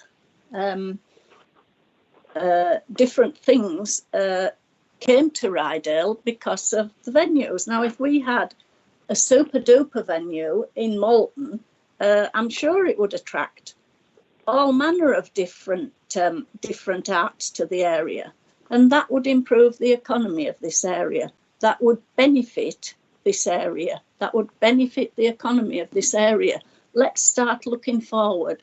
Let's start having something worth having and get on with it, and try to attract something better into Ryedale, and definitely have something better than a scruffy, run-down old tatty building. And again, we're talking about putting £307,000 from reserves into capital. That can go back if it's not used. We're talking about something to be there so that it can be used, not that it must be used and it must be spent. So let's get on with it and have something worth having instead of a tatty, scruffy old building. Thank you. Councillor Keel. Thank you, Chairman. Yeah, a couple of points really, just to respond to things that other members have said. Malton is the principal town in Ryedale, and I think members will find that people do travel from all over Ryedale when there are events in the Milton Rooms. Certainly some of the young people's shows that are put on there, I know for a fact, and I'm sure Councillor Rain will qualify this as well, that there are young people that travel from all over the district to the Milton Rooms. It is, as Councillor Frank has just said, it should be a significant building for the community, and it does deserve investment. And my other point really is that I think some members of the council have been quite rude and quite insulting to the people that are putting forward these amendments. I don't think in a million miles people are just saying to the Milton Rooms, here's this money, have it, do what you want with it. I think what people are actually saying is, yes, we do want to see what you spend the 193,000 that you may be granted this evening, but then come back to us with your next round of plans, your business plan for this. I don't think anybody's proposing giving money on a plate. But they do want to see something significant happen in the district, and this would be a significant investment in a significant building that we should all be supporting. So please don't just say we're giving away money and try and guilt trip people around taxpayers' money. There are a lot of taxpayers in this district who would very much like to see the Milton Rooms succeed. Thank you. I'll just run through the councillors wishing to speak. I've got Councillor Rain, Councillor Mason, and Councillor Clark, and then we'll start to wind up the debate. Councillor Rain. Thank you, Chair. I just really what Councillor Keel's just said in a way that I find people have talked against any of these proposals, that there's no business plan, there's no this, there's no that. I would imagine, like myself, there's a great number of business people in this meeting, a great number, but nobody's going to throw money away. And all that these amendments, these plans that people are saying is that it's there if it needs to be used. Because like Councillor Burrs said, you know, she's tried time and again and been told there's no money. If it's there, if it's just been put aside in case it's need used, when all these plans are put, nobody's going to throw taxpayers' money away. I've been in business 50 years this month, and I think to be told that there's none of this throwing money away is not acceptable. It's just to be there in a pot if it's needed. Thank you. Thank you. Councillor Mason. Thank you, Chair. I, as a newbie, I'm going to go on this all night. I wasn't a part of these dark days, and I'm not actually quite sure what the dark days were. Maybe I need to read back on some stuff. Maybe I won't. But I think we should respect the fact that the council has been quite prudent in these dark days to save this substantial pot of money. Not quite sure what for and whether they should have quite saved as much, but we're at a place now where they have. This is ring fence, not committed. And, you know, and as Angela Rain has said and other councillors said, you know, I'm pretty sure that we know what we're doing. But I'm getting a little bit cheesed off at this accusation that we don't know what we're doing. Now, we're all different people from different political standpoints. Yes, I respect the Conservative Party have a political standpoint and they want to be hysteric about this. But investment into the infrastructure of Ryedale is a sound investment in my eyes. And this is just a signal of support for another project in Ryedale that needs support. Too long that we've just let our services and these just go to waste. You know, and just to pick up a point that Councillor Bailey said, I mean, I've attended quite a few events at the Milton Rooms, and I must say, I think Ryedale as a whole and Ampleforth was very well represented.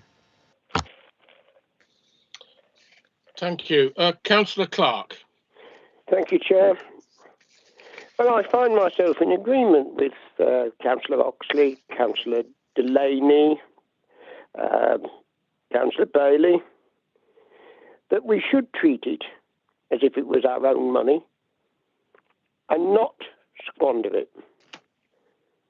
And any money that comes out of these budget headings will go before those councillors' careful business eyes as to whether or not the business plan makes sense, whether or not it's value for money, whether or not we should be doing it. And if we weren't going down that route, I wouldn't be supporting this.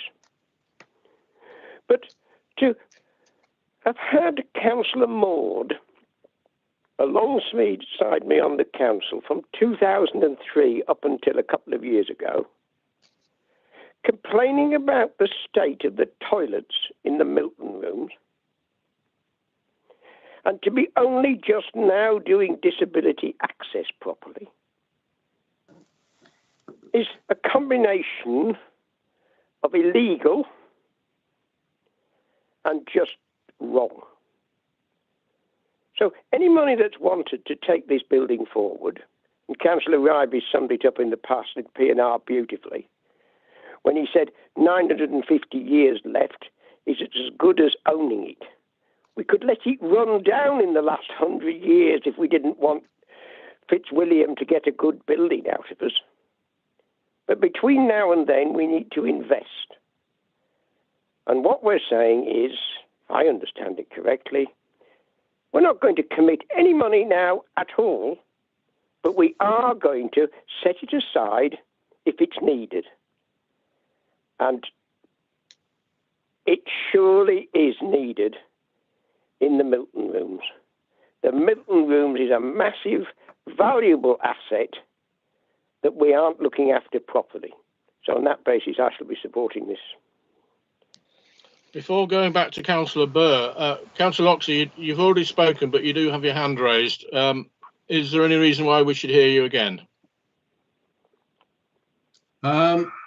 Absolutely none, Chair. I'm reassured by what Councillor Clark has just said. Thank you. Thank you. Councillor Burr, you have the right to reply to your amendment, and then we'll go to Councillor Duncan. Councillor Burr. Yes, thank you very much. Well,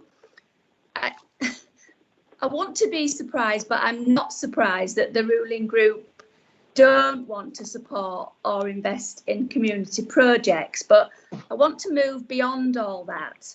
And previously tonight, it's been said that we need to make fair decisions.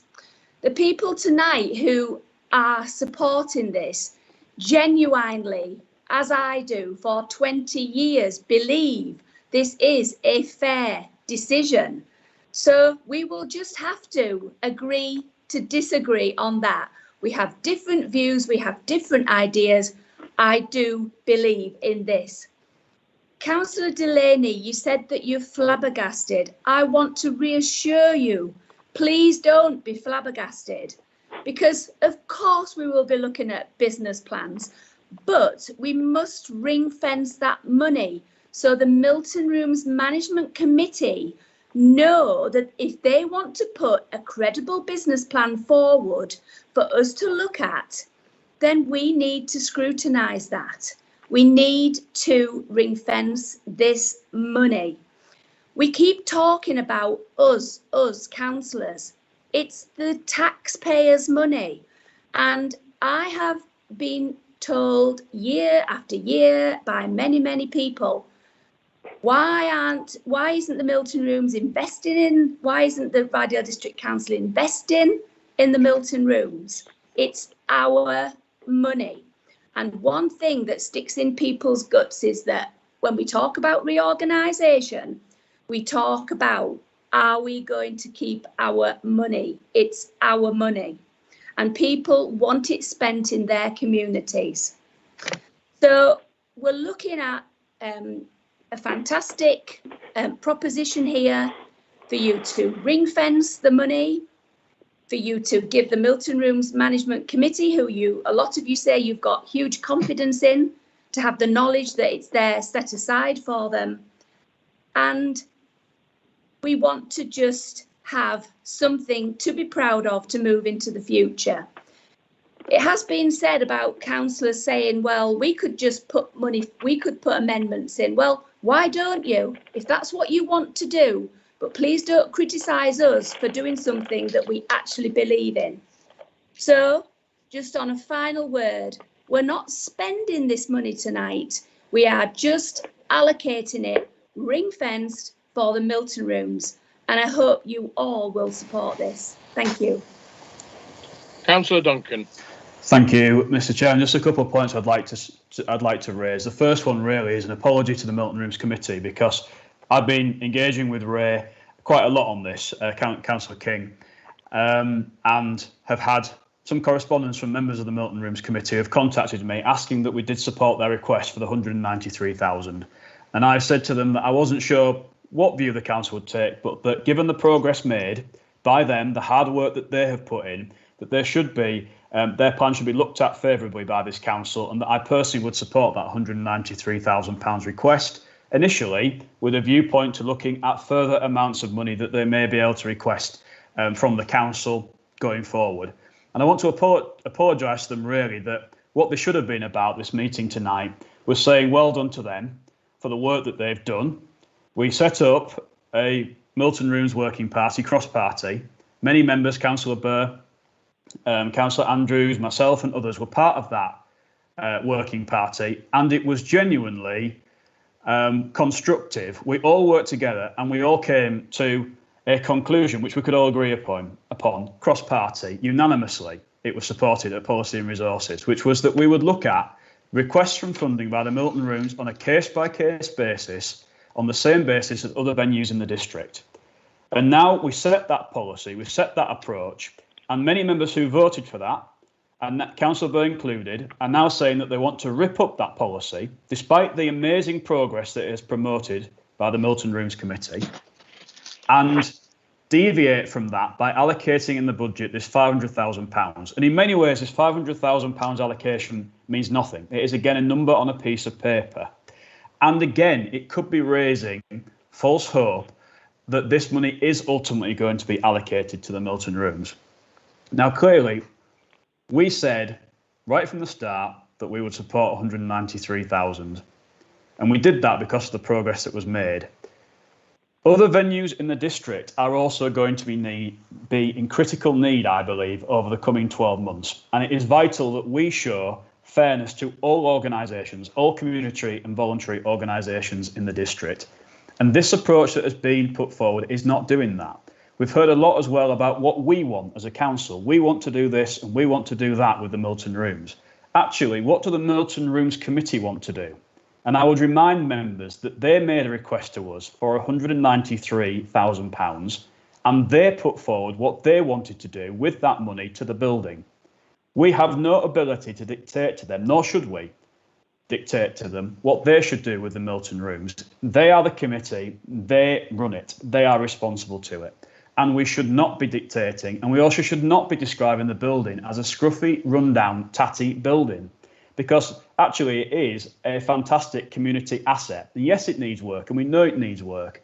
But what this meeting should have been was a strength of unity from the council. We all backed 193,000. What it has become again is a point of political controversy. And I believe that is a massive shame. It is a shame that we're here. I apologise to the Milton Rooms Committee for that. I support the 193. I don't support this allocation of the 500,000. I also apologise to the community and voluntary organisations in the district who may be looking to us for support, and we may not be able to offer it because we've allocated funding to one organisation in one location. And I just think it's a grave shame. This approach, I think, is misguided, it's populist, it's cheap, and it shouldn't be supported going forward. This is not the way that you run a council. Thank you, Mr. Chairman. Before we go to the vote, and again, if you could prepare yourself to vote, I will ask Ellen to read out the amendment.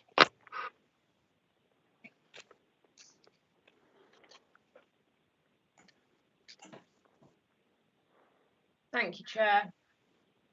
The amendment is that this council will move £307,000 from reserves to the capital programme ring-fenced for the Milton Rooms. Thank you. We'll go to the vote. For or against? Councillor Joy Andrews. For. Councillor Paul Andrews. For. Councillor Arnold. Against. Councillor Bailey. Against. Councillor Brackstone. For. Councillor Burr. For. Councillor Clark. For. Councillor Cleary. Against. Councillor Cousins. For. Councillor Delaney. Against. Councillor Docra. Against. Councillor Duncan. Against. Councillor Frank. For. Councillor Garbett Moore. Sorry, he's Councillor absent. Garbett Moore's withdrawn from the meeting, Chair. Indeed, thank you. Councillor Goodrick. Against. Councillor Graham. Against. Councillor Keel. For. Councillor King is withdrawn. Councillor Mackenzie. Against. Councillor Mason. For. Councillor Middleton. For. Councillor Oxley. Against. Councillor Potter. For. Councillor Rain.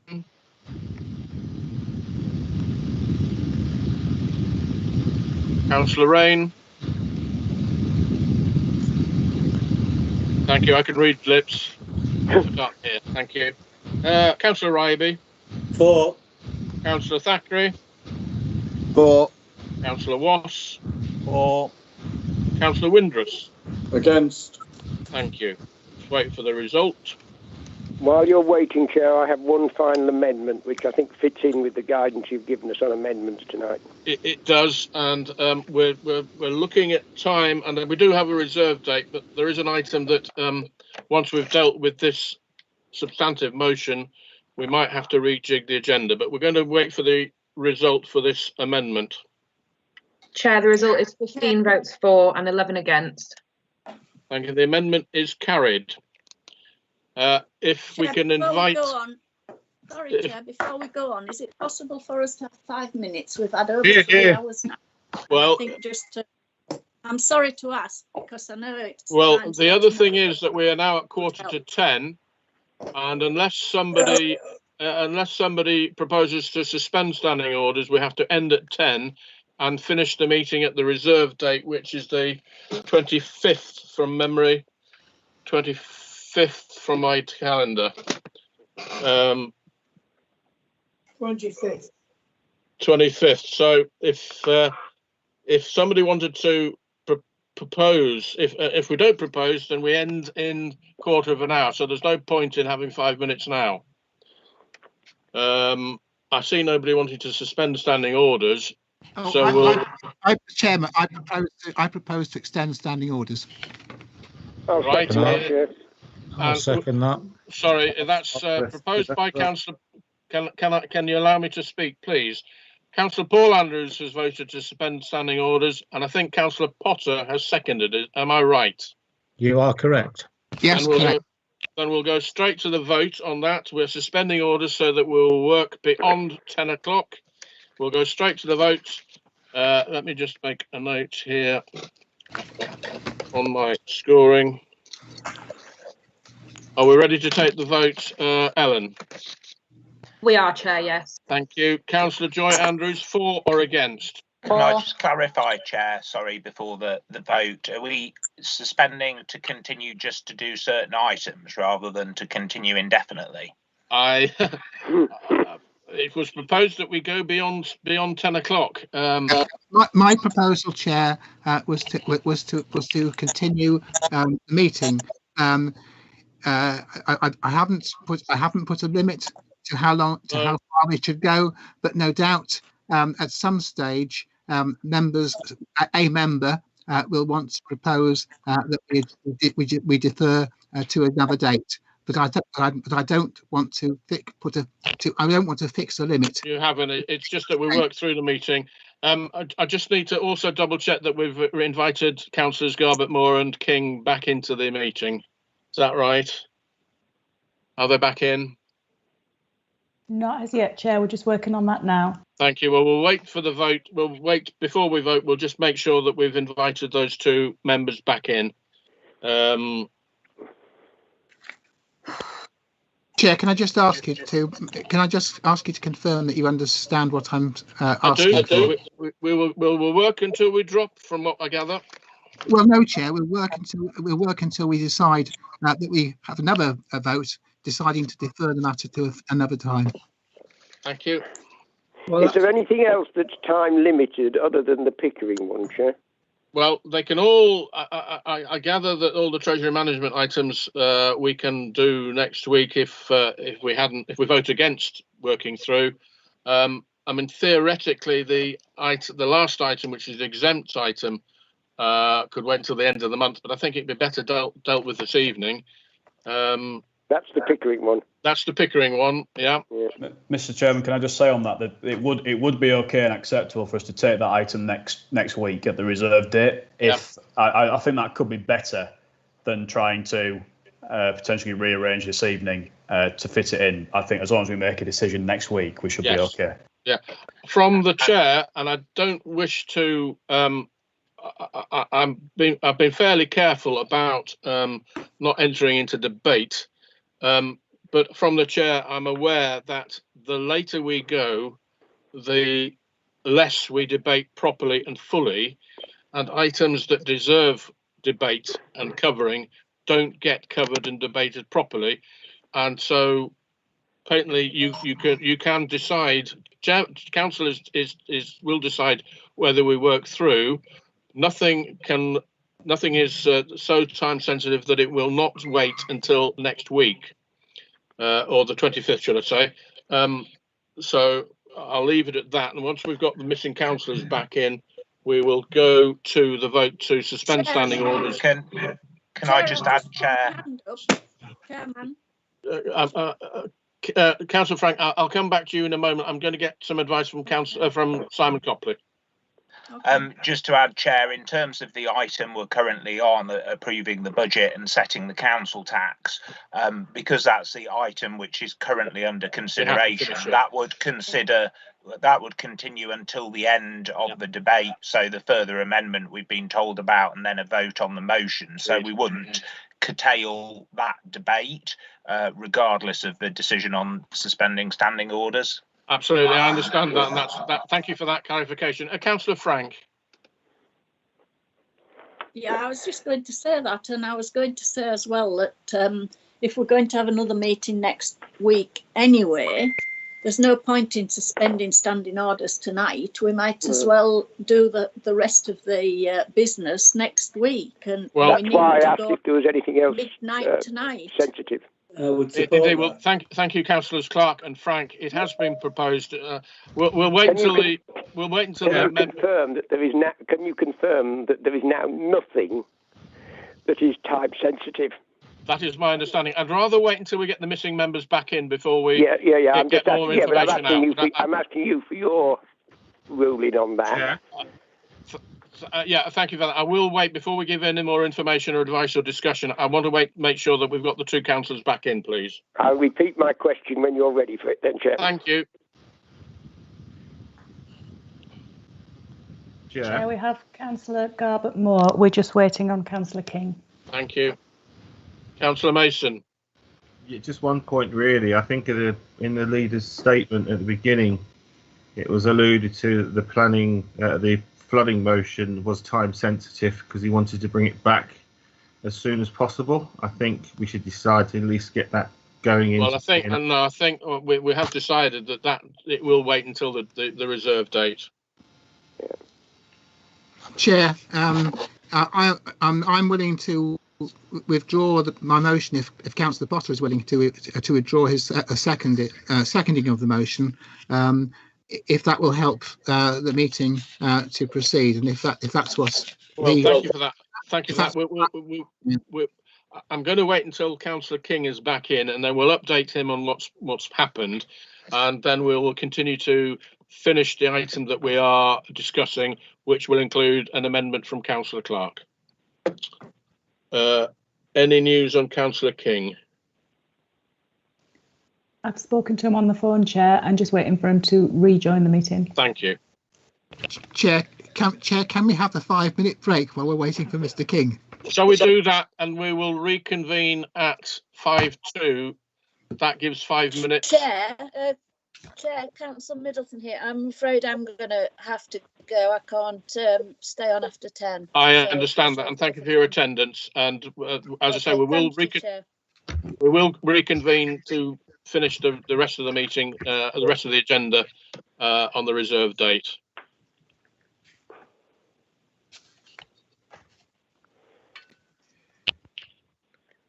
Can I just confirm that I'm happy to withdraw my seconding on the basis that there's nothing too time sensitive? Thank you, Councillor Potter. That's taken, and thank you for that.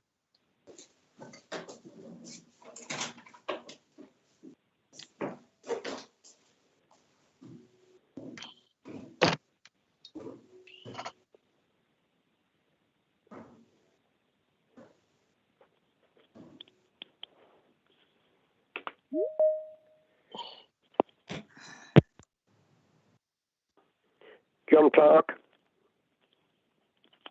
is now exiting.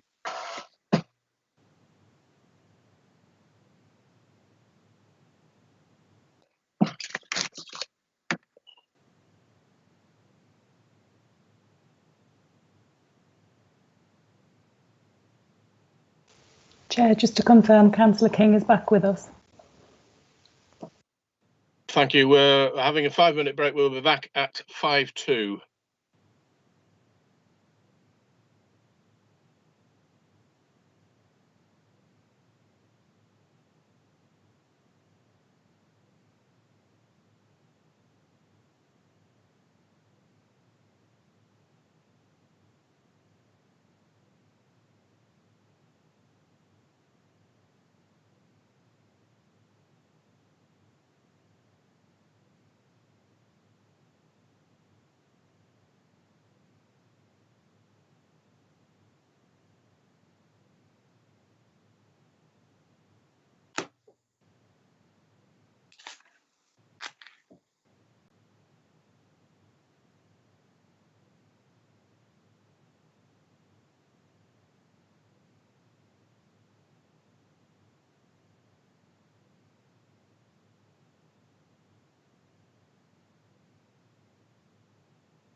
to do the item 10.1, the recommendation on page 53.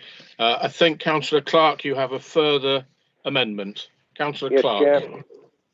I'll make it brief in view of the time. We went to reverse the decision to change the increase in the council tax down to 0. We want to have a council tax increase of £5.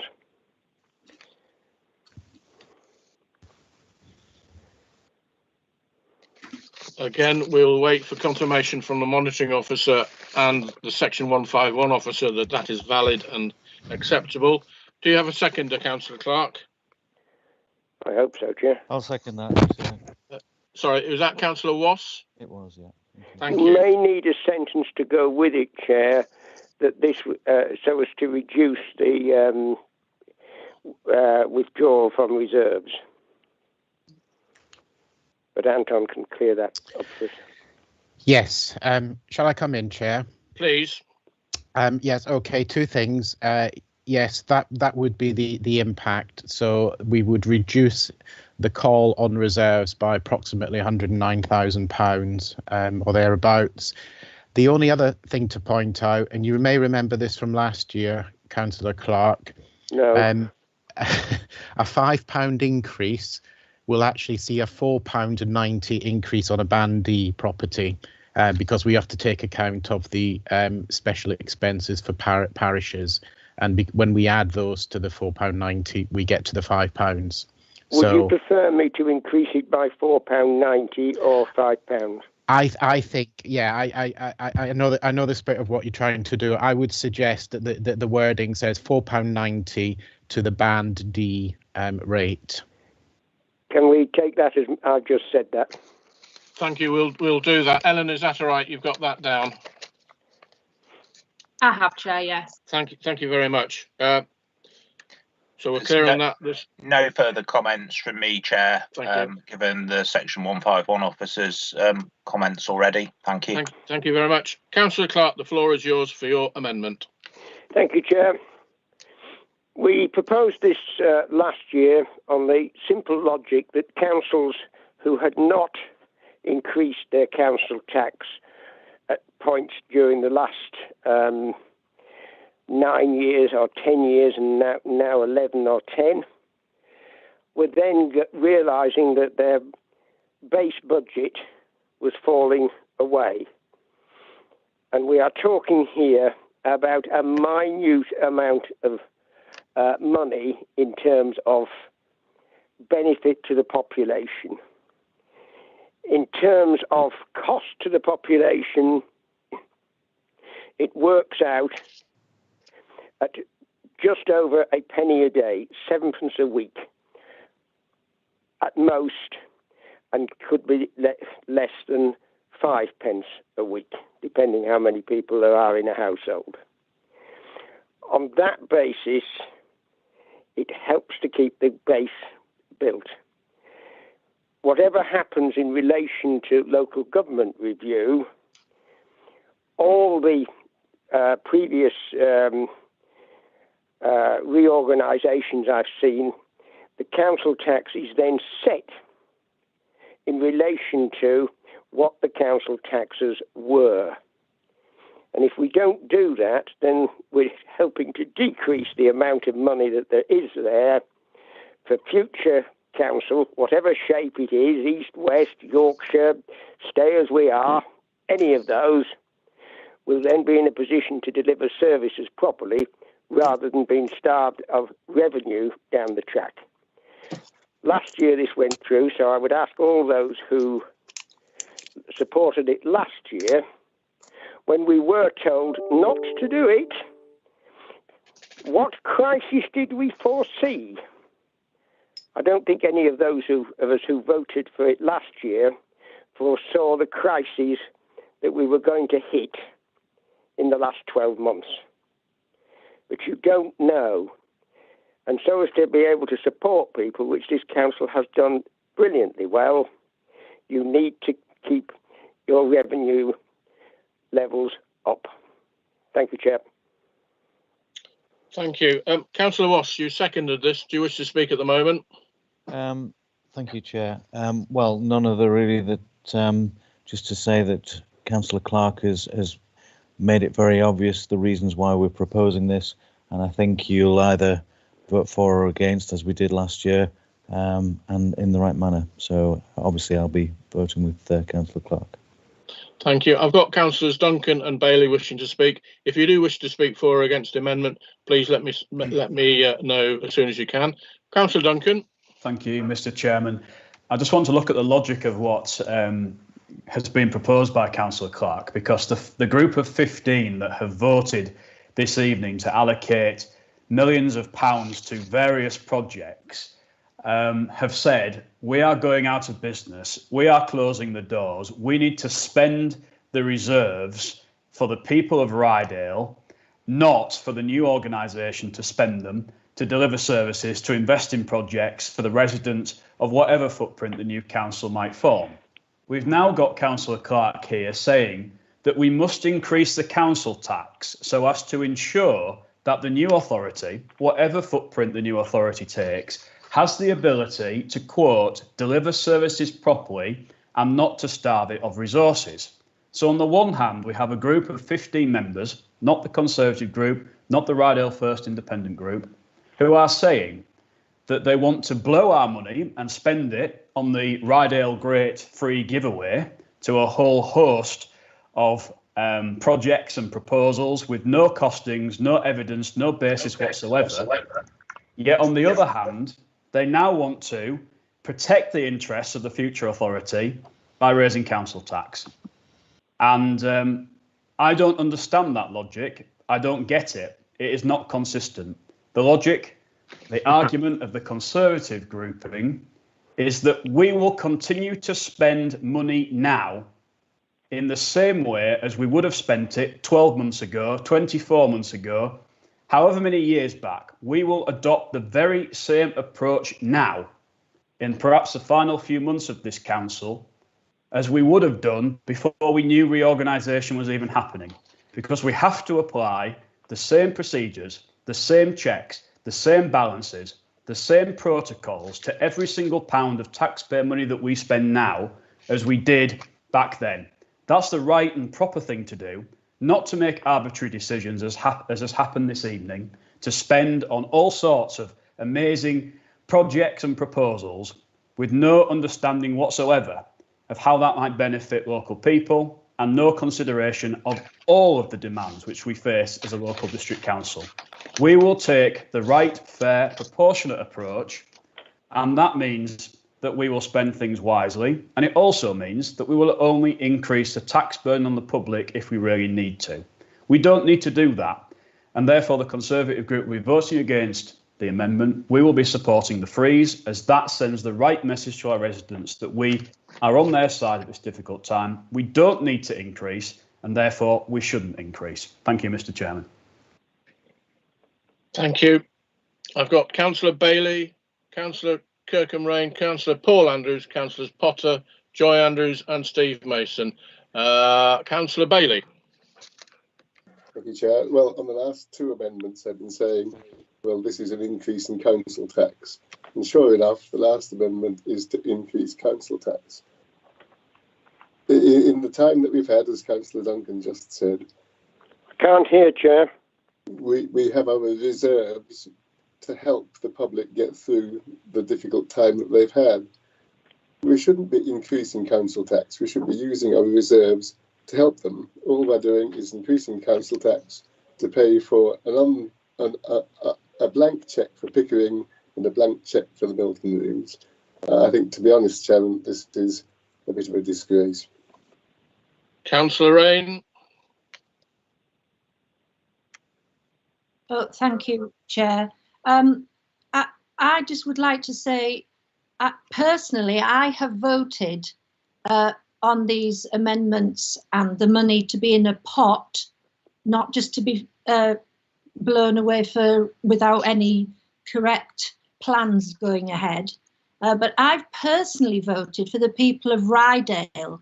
I haven't voted because of change of councils or anything like that. I have voted for these to be in a pot in case it's needed to be used for the people of Ryedale. That's how I have voted. And when my husband passed away this month last year, I was worried sick about the council tax for myself personally. But the fact is that, you know, what, 1p a day, who's going to like get themselves in a state about that when it could lead, I think Anton said, what was it, 109,000? It's not a battle of who's voting for facilities in Ryedale and let's just make sure that if that's the case, we don't have any money left. This is an idea. This is a chance to have some more money for 1p a day. If I've got that right, I don't know, but 4.90. You know, to literally have more money, and then we can have that money reserved in a pot for when there is a correct business plan that we will all be deciding on. It won't be just thrown away. It's just an ideal situation. Surely it's a no-brainer. Thank you. Councillor Paul Andrews. Yes, Chair. I think Councillor Duncan is an excellent speaker. He's brilliant at making the worst case sound the best, and the best case sound the worst. You wouldn't believe it, would you, Chair? But the officer's recommendation was actually that the council tax be put up by £5.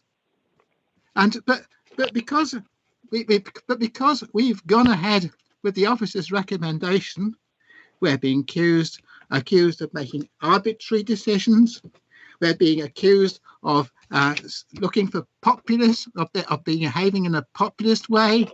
We're being accused of looking for the headlines. Chair, the only reason why Councillor Duncan and the Conservative group are taking this view on this business of taxation is because they're searching for the headlines. This is an election ploy. It is nothing else. Councillor Duncan knows perfectly well he's got the county council elections ahead, and he's going against officers' recommendations just for that. And for that reason, Chair, nobody in this council should support what he says. He is completely wrong, and he is doing it for completely the wrong purpose. He is not doing the right thing. No way is he doing the right thing. He is doing what he thinks will help him get himself re-elected to the county council. Councillor Potter. Thank you, Chair. First of all, can I just support what Councillor Rains said, in that all my decisions tonight have been based entirely on what is good for the people, or what I believe is good for the people of Ryedale. It's nothing to do with local government reform. I believe Councillor Duncan has only just supported North Yorkshire County Council to increase their council tax, and that represents about 90% of the total council tax, if I'm not mistaken. I think Malton Council's just done likewise to increase their council tax. So Ryedale's part of this tax represents only about 5 to 7p a week, which was already heard. So to freeze our council tax is not a huge saving for anybody. So perhaps it was just for a political bandstanding on the basis that we've got elections coming up, because I can't really see any other good reason. The key issue here is that £109,000 will be taken out of our budget this year, then next year, and every year thereafter. And that doesn't strike me as sound fiscal management, to quote what Councillor Ives used to say at pretty much every meeting. And I wonder what advice our S151 officer would give in this case, because I'm sure all members wouldn't want to ignore such advice, which is what we keep hearing from Councillor Duncan. He seems to like taking officers' advice on every case. So we're responsible for the political decisions on how the residents' council tax is spent. And with constant cuts from central government, this is not the time to reduce our base, particularly with the way that spending has gone during this COVID crisis. So I don't believe that's sound fiscal management, and we certainly need to keep the pot filled up, as we seem to be emptying it quite rapidly, do we not? Thank you, Chair. Councillor Joy Andrews. Thank you, Chair. I think Ryedale District Council have deliver services really well within Ryedale, but often these services can be quite hidden. I think people take for granted the collection of bins, street scene, because it's just always there and always happening, and they don't necessarily see what's going on, or they're so blind to it sometimes. And I think they often say to me, you know, we pay all this money and what do we get? And I think tonight, the decisions that we've made tonight show that we're actually investing in Ryedale. And also, I think a lot of people that I've spoken to don't mind the increase of when you break it down, 5 to 7 pence a week, because it does generate, as Councillor Raine said, £109,000 for the council. But that's just this year, and it's the base to build on for the year after. We have a base from last year because we voted to up the council tax, and I just think, like Councillor Potter said, it is good management to have that pot and to build on that pot. And we have spent some money tonight, or we've ring-fenced some money tonight to show the people that we do actually do other things other than our statutory duties, and we're putting their money into things that they're passionate about, community buildings, the cattle market. So we're actually, rather than saving that money and not taking the council tax off them at 5-7p a week for this year, we're and keeping it in the reserves, we are actually showing them that we can do something extremely positive with the money that they've put in. Thank you.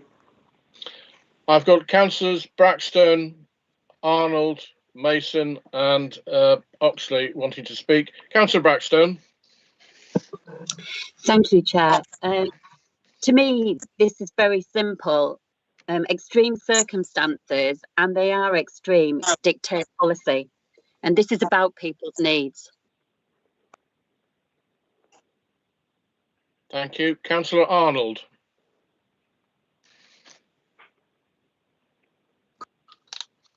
Thank you, Chair. I find it quite fascinating this. Councillor Andrews accuses us of political posturing. I have never heard more political posturing tonight if I've heard in my life. I think this is good for the people of Ryedale, and that's why I will not support Councillor Clark. Councillor Mason. I'm really confused by this one. Did I not read in the paper that the Chancellor is about to raise council tax in April 21? That's Conservative policy. Did I not hear that Keane in this debate that Keane voted to raise council tax at North Yorkshire County Council, but then he comes here and frees. Now I actually think I'm kind of torn on this one, because I don't think we should be signalling a rise in taxes, but we've actually signalled a really good investment policies tonight. And so I'm going to listen to the debate even more, but I'm a bit confused by the position of the local Conservative Party here compared to the policy at North Yorkshire and the policy that the Chancellor's trying to put down. It's strange. I mean, it was mentioned earlier on that there's no logical sense in the finances, but this is going against the logical sense of the Chancellor on this policy with the party. I don't get it, and I don't understand why the deviation from their political position. Thank you. Councillor Oxley. Sorry, no thanks, Chair. I've lowered my hand. Thank you. Councillor Frank, you got in just in time. Councillor Frank. Yeah, I can't agree with Councillor Keane on saying that we've voted to spend this and spend that. Tonight we haven't voted to spend anything at all. We've voted to reserve money for things to invest. We've voted to invest money in things that are going to be important to the people of Ryedale. We're not talking about spend. We're talking about investing in the cattle market, hopefully, try to get that off the ground, investing in the people of Pickering who want to reserve their community centre, and investing in the Milton rooms, which we own and does need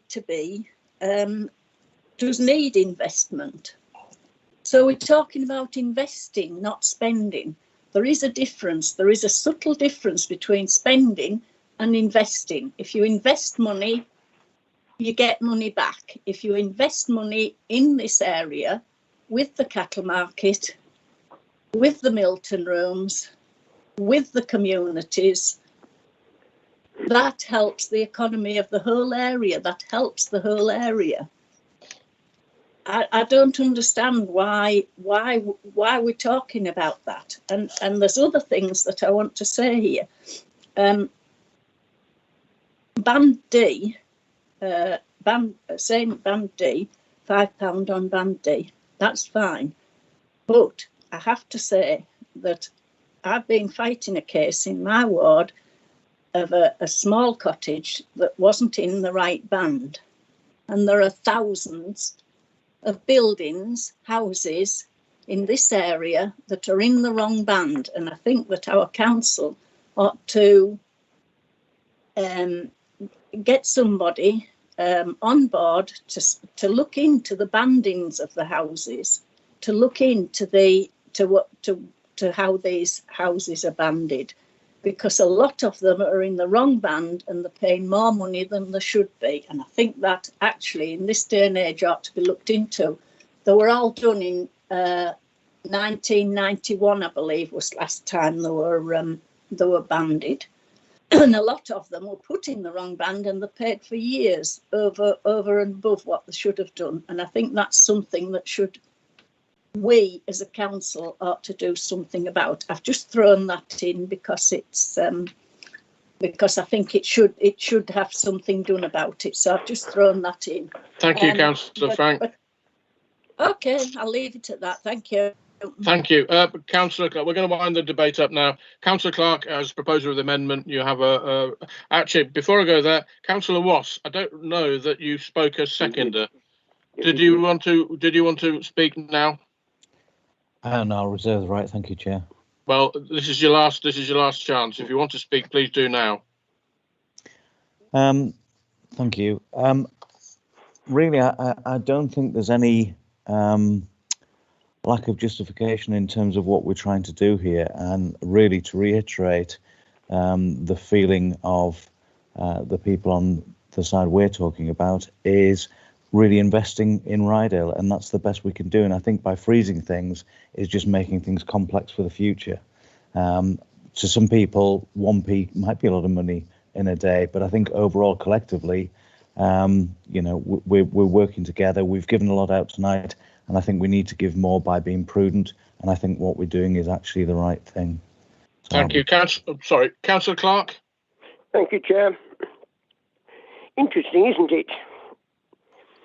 When we put aside 300,000, 200,000, whatever, don't commit to spending it, but put it aside, we're blowing our money. And the projects we've proposed are amazing projects, populist. Well, I don't think so. They're people-based, and they're what the council has been supporting in the past. But let's look at the amount of money. Over last year, and if this goes through tonight, last year and this year, it will have accumulated 300,000. That's more than the Pickering populist move, and as much as the Milton Rooms populist move. And when we get to the point of saying it all has to go through checks and balances, of course it did. But these aren't arbitrary decisions. This is budget planning. And as for being on the side of the people of Ryedale,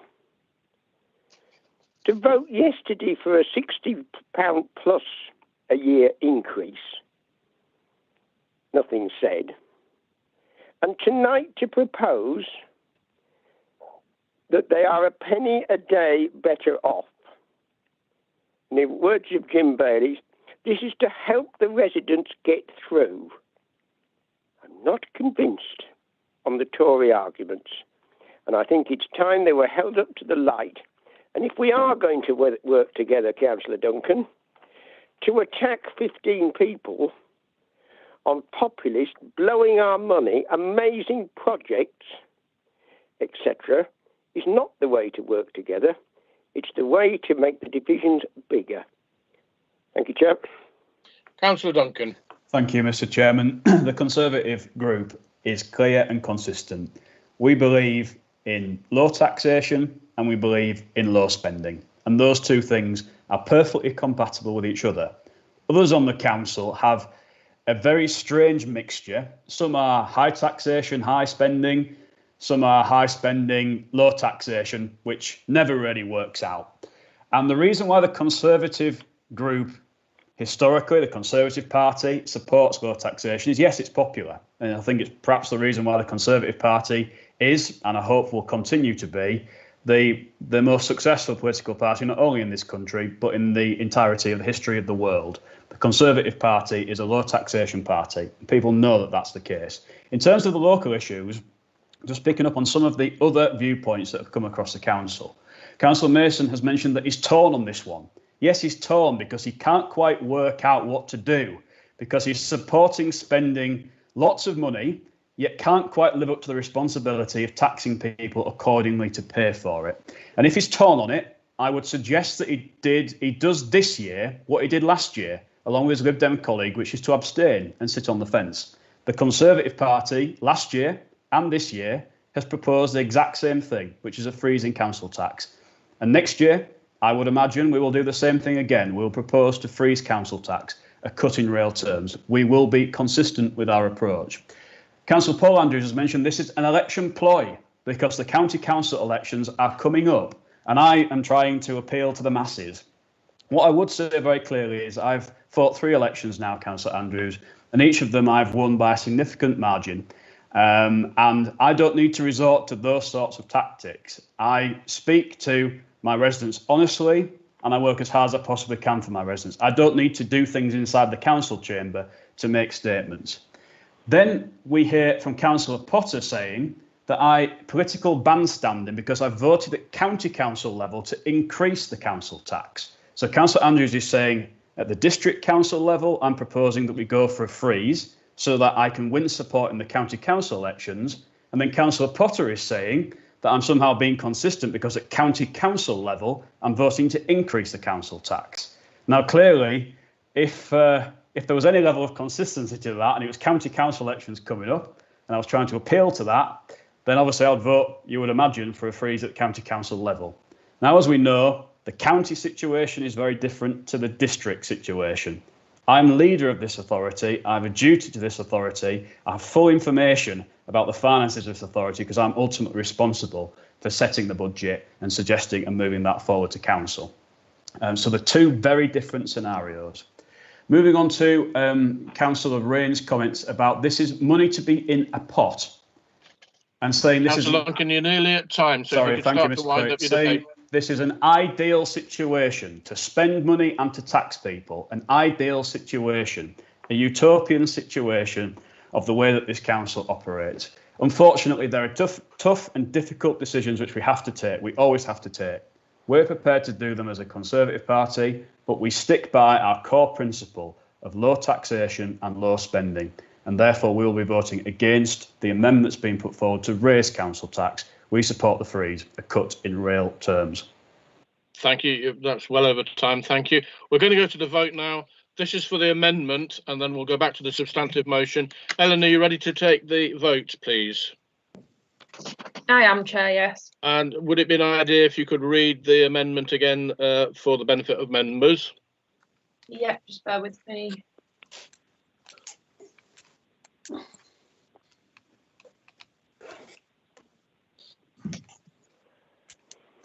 So it would be to amend the recommendation to approve a council tax increase of £4.90 for a Band D property.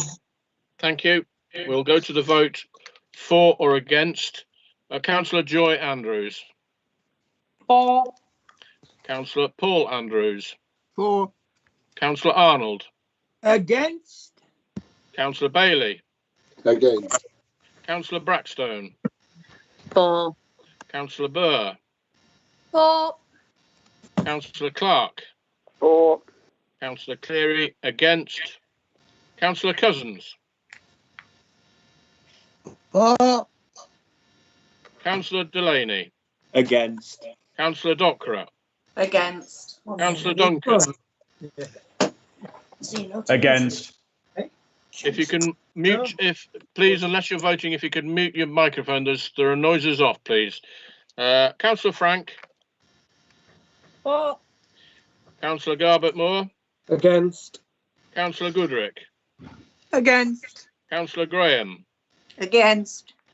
Councillor Keel. For. Councillor King. Against. Councillor Mackenzie. Against. Councillor Mason. You lost my vote, Keane. I'm going for. Councillor Middleton, I think, has left the meeting. Councillor Oxley. Against. Councillor Potter. For. Councillor Rain. For. Thank you. Councillor Ryby. For. Councillor Thackeray. For. Councillor Wass. For. Councillor Windrus. Against. Thank you. That's the end of the vote. We'll just wait for the vote to tally.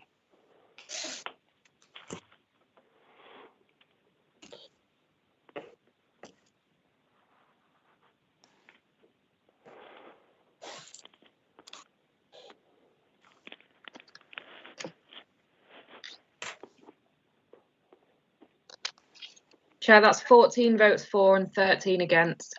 Thank you. The amendment is carried. We'll go back to the substantive motion, which has been proposed and seconded. Does anybody wish to speak for or against the substantive motion as amended by the 4 amendments? Councillor Duncan, it is your motion.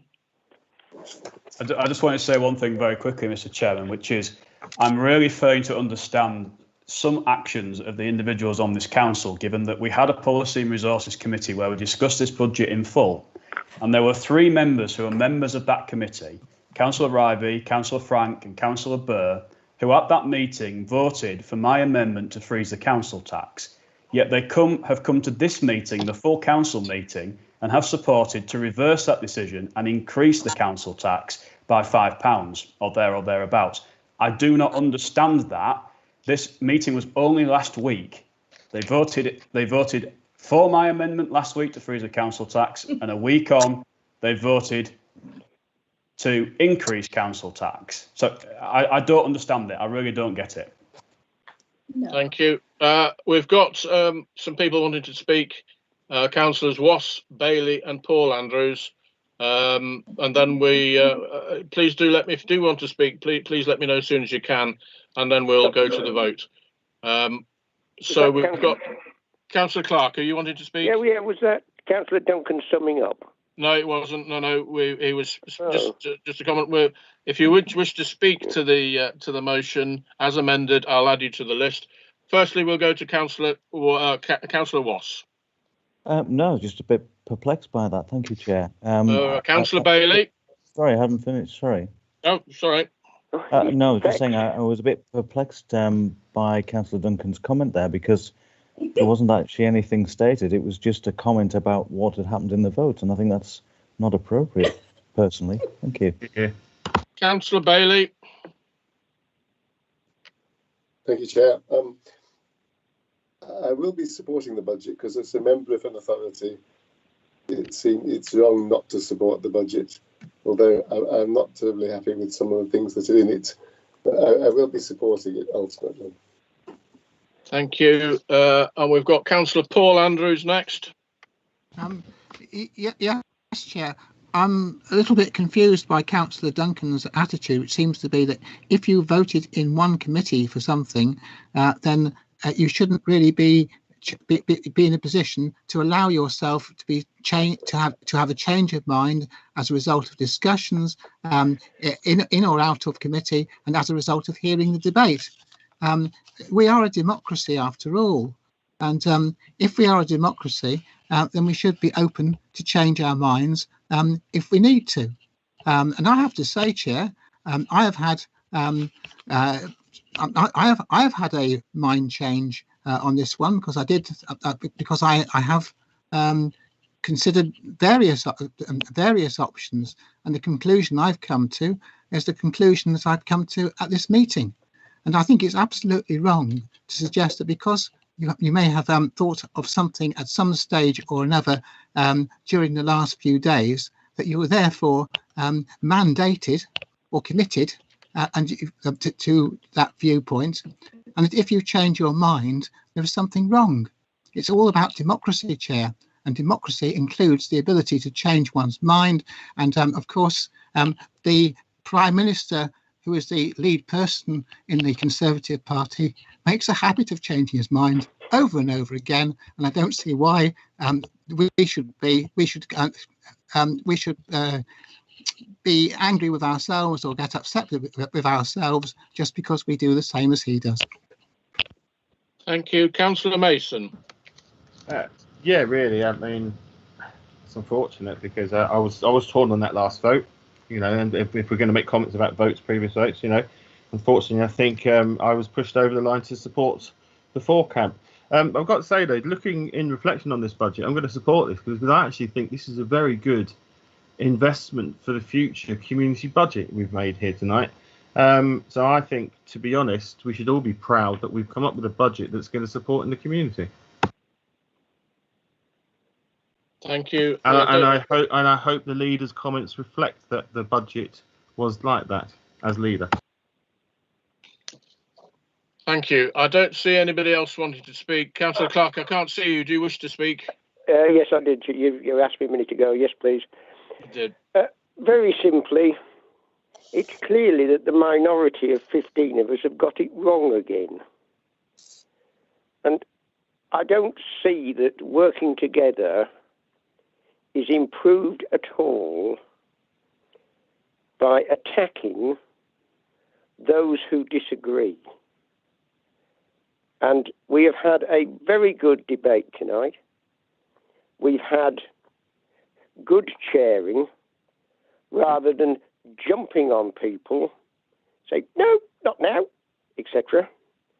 And if that is allowed to go forward, people do change their minds. People do think about it, and they do look at the whole picture rather than just the line. And on that basis, Chair, I'd like to thank you, and I would like to thank the fellow 14, as it were, for contributing to a brilliant debate and saying, look, we are capable of thinking, and we are capable of debating, and that's the conclusions we've come to. Thank you, Chair. Thank you. Before we round up, Councillor Ryedale, I'm going to come back to you next because you have indicated you want to speak. Then I will round up the debate. Councillor Duncan can reply to the debate. But before we go to the vote, our Section 151 officer wants to have a quick word. Councillor Ryedale, you have 3 minutes now. I won't take 3 minutes. I merely need to reply to, which is not really about the amendment, but about Councillor Duncan's remarks about me. I listened to the debate at the PNR and I voted with my conscience in the way I felt I did. I've again listened to the debate tonight about the motion, which then had an amendment, which I felt was the right amendment to make, and therefore I changed my vote. And he should understand that, but maybe he can't. I don't know. Thank you. Councillor Duncan, if you'd like to reply to the debate, and then we'll go to Anton Hodge before the vote. Thank you, Mr. Chairman. I think I've said everything that really I need to say. In summary, the budget now does not resemble the budget which has been put forward and prepared. Really, I think a really good budget that's been prepared by our officers who have worked tremendously hard on this. It does not reflect decisions that have been taken by this council. It does not reflect policy decisions which this council has taken. It does not reflect my view and what was the majority view of policy and resources when we first discussed this, which was that the council tax should be frozen. It does not reflect what was the majority view of policy and resources when we discussed this. Bear in mind, policy and resources is a proportional committee. It does not reflect those views. It does not reflect the views of the Conservative group. And on that basis, we are not able to support the budget as has been put forward.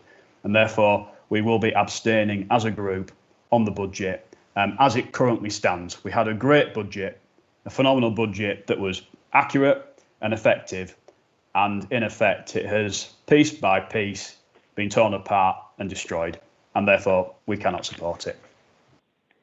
Thank you. Again, before going to the vote, Anton, you wish to say a few words now?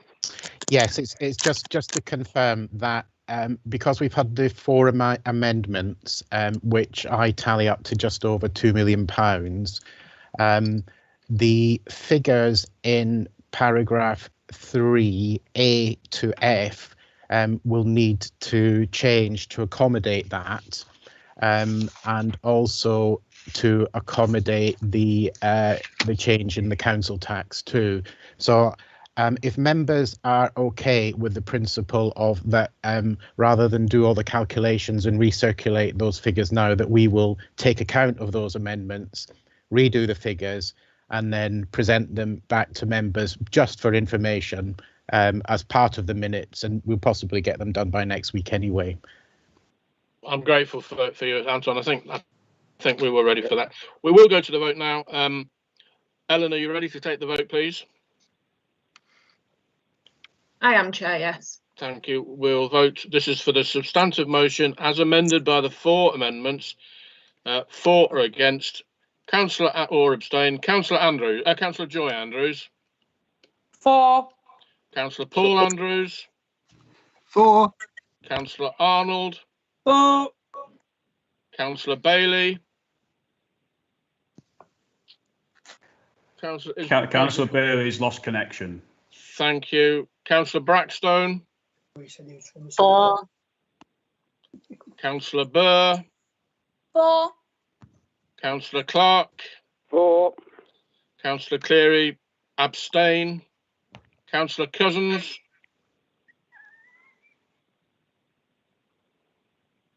Councillor Cousins.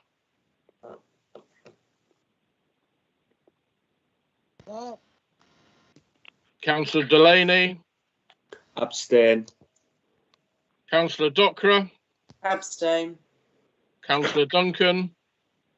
Abstain. Councillor Frank. 4. Councillor Garbett Moore.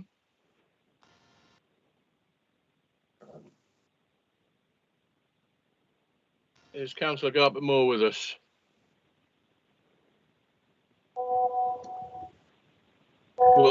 We'll come back to Councillor Garbett Moore at the end of the vote. Councillor Goodrick. Abstain. Councillor Graham. Abstain. Councillor Keel. 4. Councillor King. Abstain.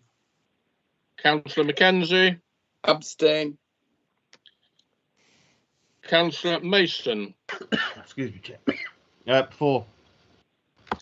Councillor Middleton, I think, has left. Councillor Oxley. Abstain. Councillor Potter. 4. Councillor Rain. 4. Councillor Ryby. 4. Councillor Thackeray. 4. Councillor Wass. 4. Councillor Windruss. Against. Thank you. Is Councillor Garbett Moore still with us? Do we know, has Councillor Garbett Moore left the meeting, please? He's left the meeting, Chair. I've been informed. Thank you. So the vote has ended. Ellen, are you clear on how people have voted? I am, Chair. Can I just check that Councillor Bailey's not coming back in? I understood he lost connection. I think he has left the meeting. I think we did get that message. Am I right, Councillor Duncan, that he's left the meeting? Sorry, this is Councillor Councillor Bailey. Yes. Thank you. So I think we do have them all gathered. So it is carried, but if we could have the numbers.